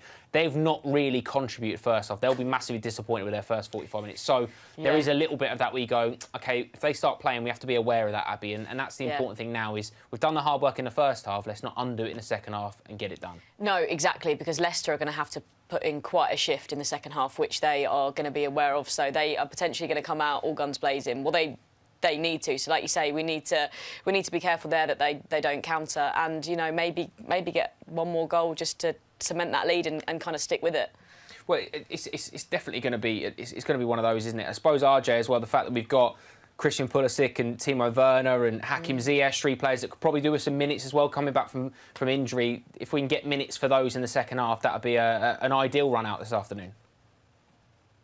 I think so, ideally, and I agree with Abby. Hopefully we'd get one more goal just to really kill any hopes of a surprise comeback, and should we get an early third goal in the second half, that's when that whole strategic rotation policy should take effect, because as we know, we've got Juventus, then underperforming yet dangerous on their day, Manchester United. But I'd really love to see some of those guys that you've mentioned come out and hopefully deliver a positive performance and give some selection headaches to Tuchel, because we really need a squad effort going into the festive period. Absolutely right. It looks like a double change for Leicester as well, with Barnes and Lookman off for Maddison and Iheanacho. So they look like they're going for it. Time to hear from Trivago. You can feel it. The preparation. The thrill of anticipation. Because now, it's time. Time to go. Time to play. Time to win. With Trivago and Chelsea FC. Second half does feel like it's set up for Chelsea nicely, Abby, but like RJ's already mentioned, we've got a tough run of fixtures, a really congested fixture list, so there is a little bit of you can't get ahead of yourself, you've got to take each game as it comes, but ideally if we can get to 60, 70 minutes and we've got the game in the bag, maybe one more seals it, you can then look at resting some players that have got minutes in their legs, because, you know, it's not like other teams where they come back and international players haven't played. A lot of these boys will have put a lot of minutes in all over the globe. Yes, exactly. So if we can rest some of our players, we absolutely need to. I'm hoping that we put this game to bed pretty much as soon as the second half starts. And then, like you say, around the kind of 60-minute mark, we can see some of those substitutions. I'm really hoping to see a run out from Pulisic, because I just think he's an incredible player and he really makes an impact from the bench, doesn't he? So it'd be great to see him get a goal today. Absolutely right, absolutely right. Myself, Abby and RJ will be back at full time. Time to hand you over to our commentary team of Max Jones and Jason Cundy. Yeah, thanks to Joe, Abby and of course RJ in the studio, and welcome back to King Power Stadium. Tony Rudiger's header and N'Golo Kante's second of the season were enough to keep Thomas Tuchel happy at half-time, but Brendan Rodgers has shuffled his deck in the form of a double change. James Maddison and Kelechi Iheanacho both joining the action. Just seeing Ben Chilwell receiving some tactical instructions from Thomas Tuchel on the sidelines, and Leicester do get us back underway. So, more of the same in this second half. More, I guess, ruthlessness going forward is what's needed as well, Jason. Absolutely. It's been a brilliant first half. The first half hour, Chelsea were outstanding. I would say that's the best I've seen us play this season. You know, all over the pitch, every man, you know, better than his counterpart, winning those first challenges. Leicester can't be as bad second half as they were first, so I'm expecting something different in, and it might come. Well, there's the first link up between Maddison and Vardy. Vardy's cross is not quite far enough away from Edouard Mendy, and I have Jason Cundy next to me celebrating the fact that Mendy has finally touched the ball with his hands. It's only taken, well, nearly 46 minutes of this game. Well, I think that just goes to show their intent in the opening exchanges of this second half, that Mendy now touches the ball with his gloves for the first time that I can remember in this game. And I think that just goes to show. I was just about to say, in fact, I was saying, they can't be that bad second half as they were first, right? And they've made those changes. They're going to go for it. They've got nothing to lose right now. Yes, more of the same from us. Expect a backlash, expect something, and because they... Right now, they're going home empty-handed, so they've got to do something different. They've been positive changes. Iheanacho coming on, Maddison coming on, you've got some creativity, and you've got someone up and attacking, supporting Vardy as well. So, be interested to see what they've done to the shape of the team. We saw it in the first half, didn't we? They came flying out the blocks, Leicester. The crowd really whipped up into a frenzy. That's what's kind of happened at the start of the second half as well. The crowd are up for this. Yes. If Chelsea can just wait this one out, get them with a sucker punch, all of a sudden it's quiet again. Yeah, and Rudiger's gone in there. A strong challenge on Iheanacho, but the ball's been given away. It was a free kick, and it's a nice ball. It's a poor challenge, and the referee's decided to play on. And it's a lovely ball from Kai Havertz in behind, but Evans reads it. Yeah, Hudson-Odoi was on his bike on the left-hand side. Havertz playing it into the channel for him to chase, but well read by the Leicester City defence. Won by Rudiger on the halfway line. Towering header up against Kelechi Iheanacho, one of the two Leicester substitutes at half-time. Yeah, and quiet the crowd, keep possession. That's what we've got to do. We're 2-0 up. We don't have to win. The game's won right now for us. Keep the ball. You know, frustrate them. There's Chalobah out to this right-hand side for Reece James. Now Jorginho infield this time. James has continued his run. He's in space on the right-hand side, I should say. But Castagna manages to capitalise on a loose touch from James. It almost bounced off his face and into the Belgian's path. But again, the space that Chelsea were afforded in the middle of the park in particular, again, that is an area that Brendan really needs to look at. And not allowing Chelsea that space. Chelsea, as we did, we destroyed them in that first half. All that was to create that bit of space there for Reece James, the pass into Mason Mount, and it's just a first-time ball round the corner. This time Leicester go long. Thiago Silva's there to read the danger and then head back into the path of Ben Chilwell, who's dumped down to the ground once again. I don't know how many times he's going to do this now, O'Brien. It's about the third or fourth time he's done that to Chilwell. Referee's got... I don't think he's got many more tackles like that in him. Well, there's no intent to get the ball there, is there? That's just a blatant block off the ball. Chilwell's knocked it round him and he's been brought down. You can see Thiago Silva asking the question, how much more has he got to do to get a booking? There's a very quick free kick, though, into the path of the on-rushing Kai Havertz into the Leicester City box. And it runs all the way through for Kasper Schmeichel. Bowls it out very quickly himself to Boubakary Soumaré. He's kind of slowed down the pace of the Leicester attack by electing to go right instead of left, but now this switch is finally on from Ndidi, but it's loose and it's retrieved by Reece James on this right-hand side. Now Conte into Chalobah.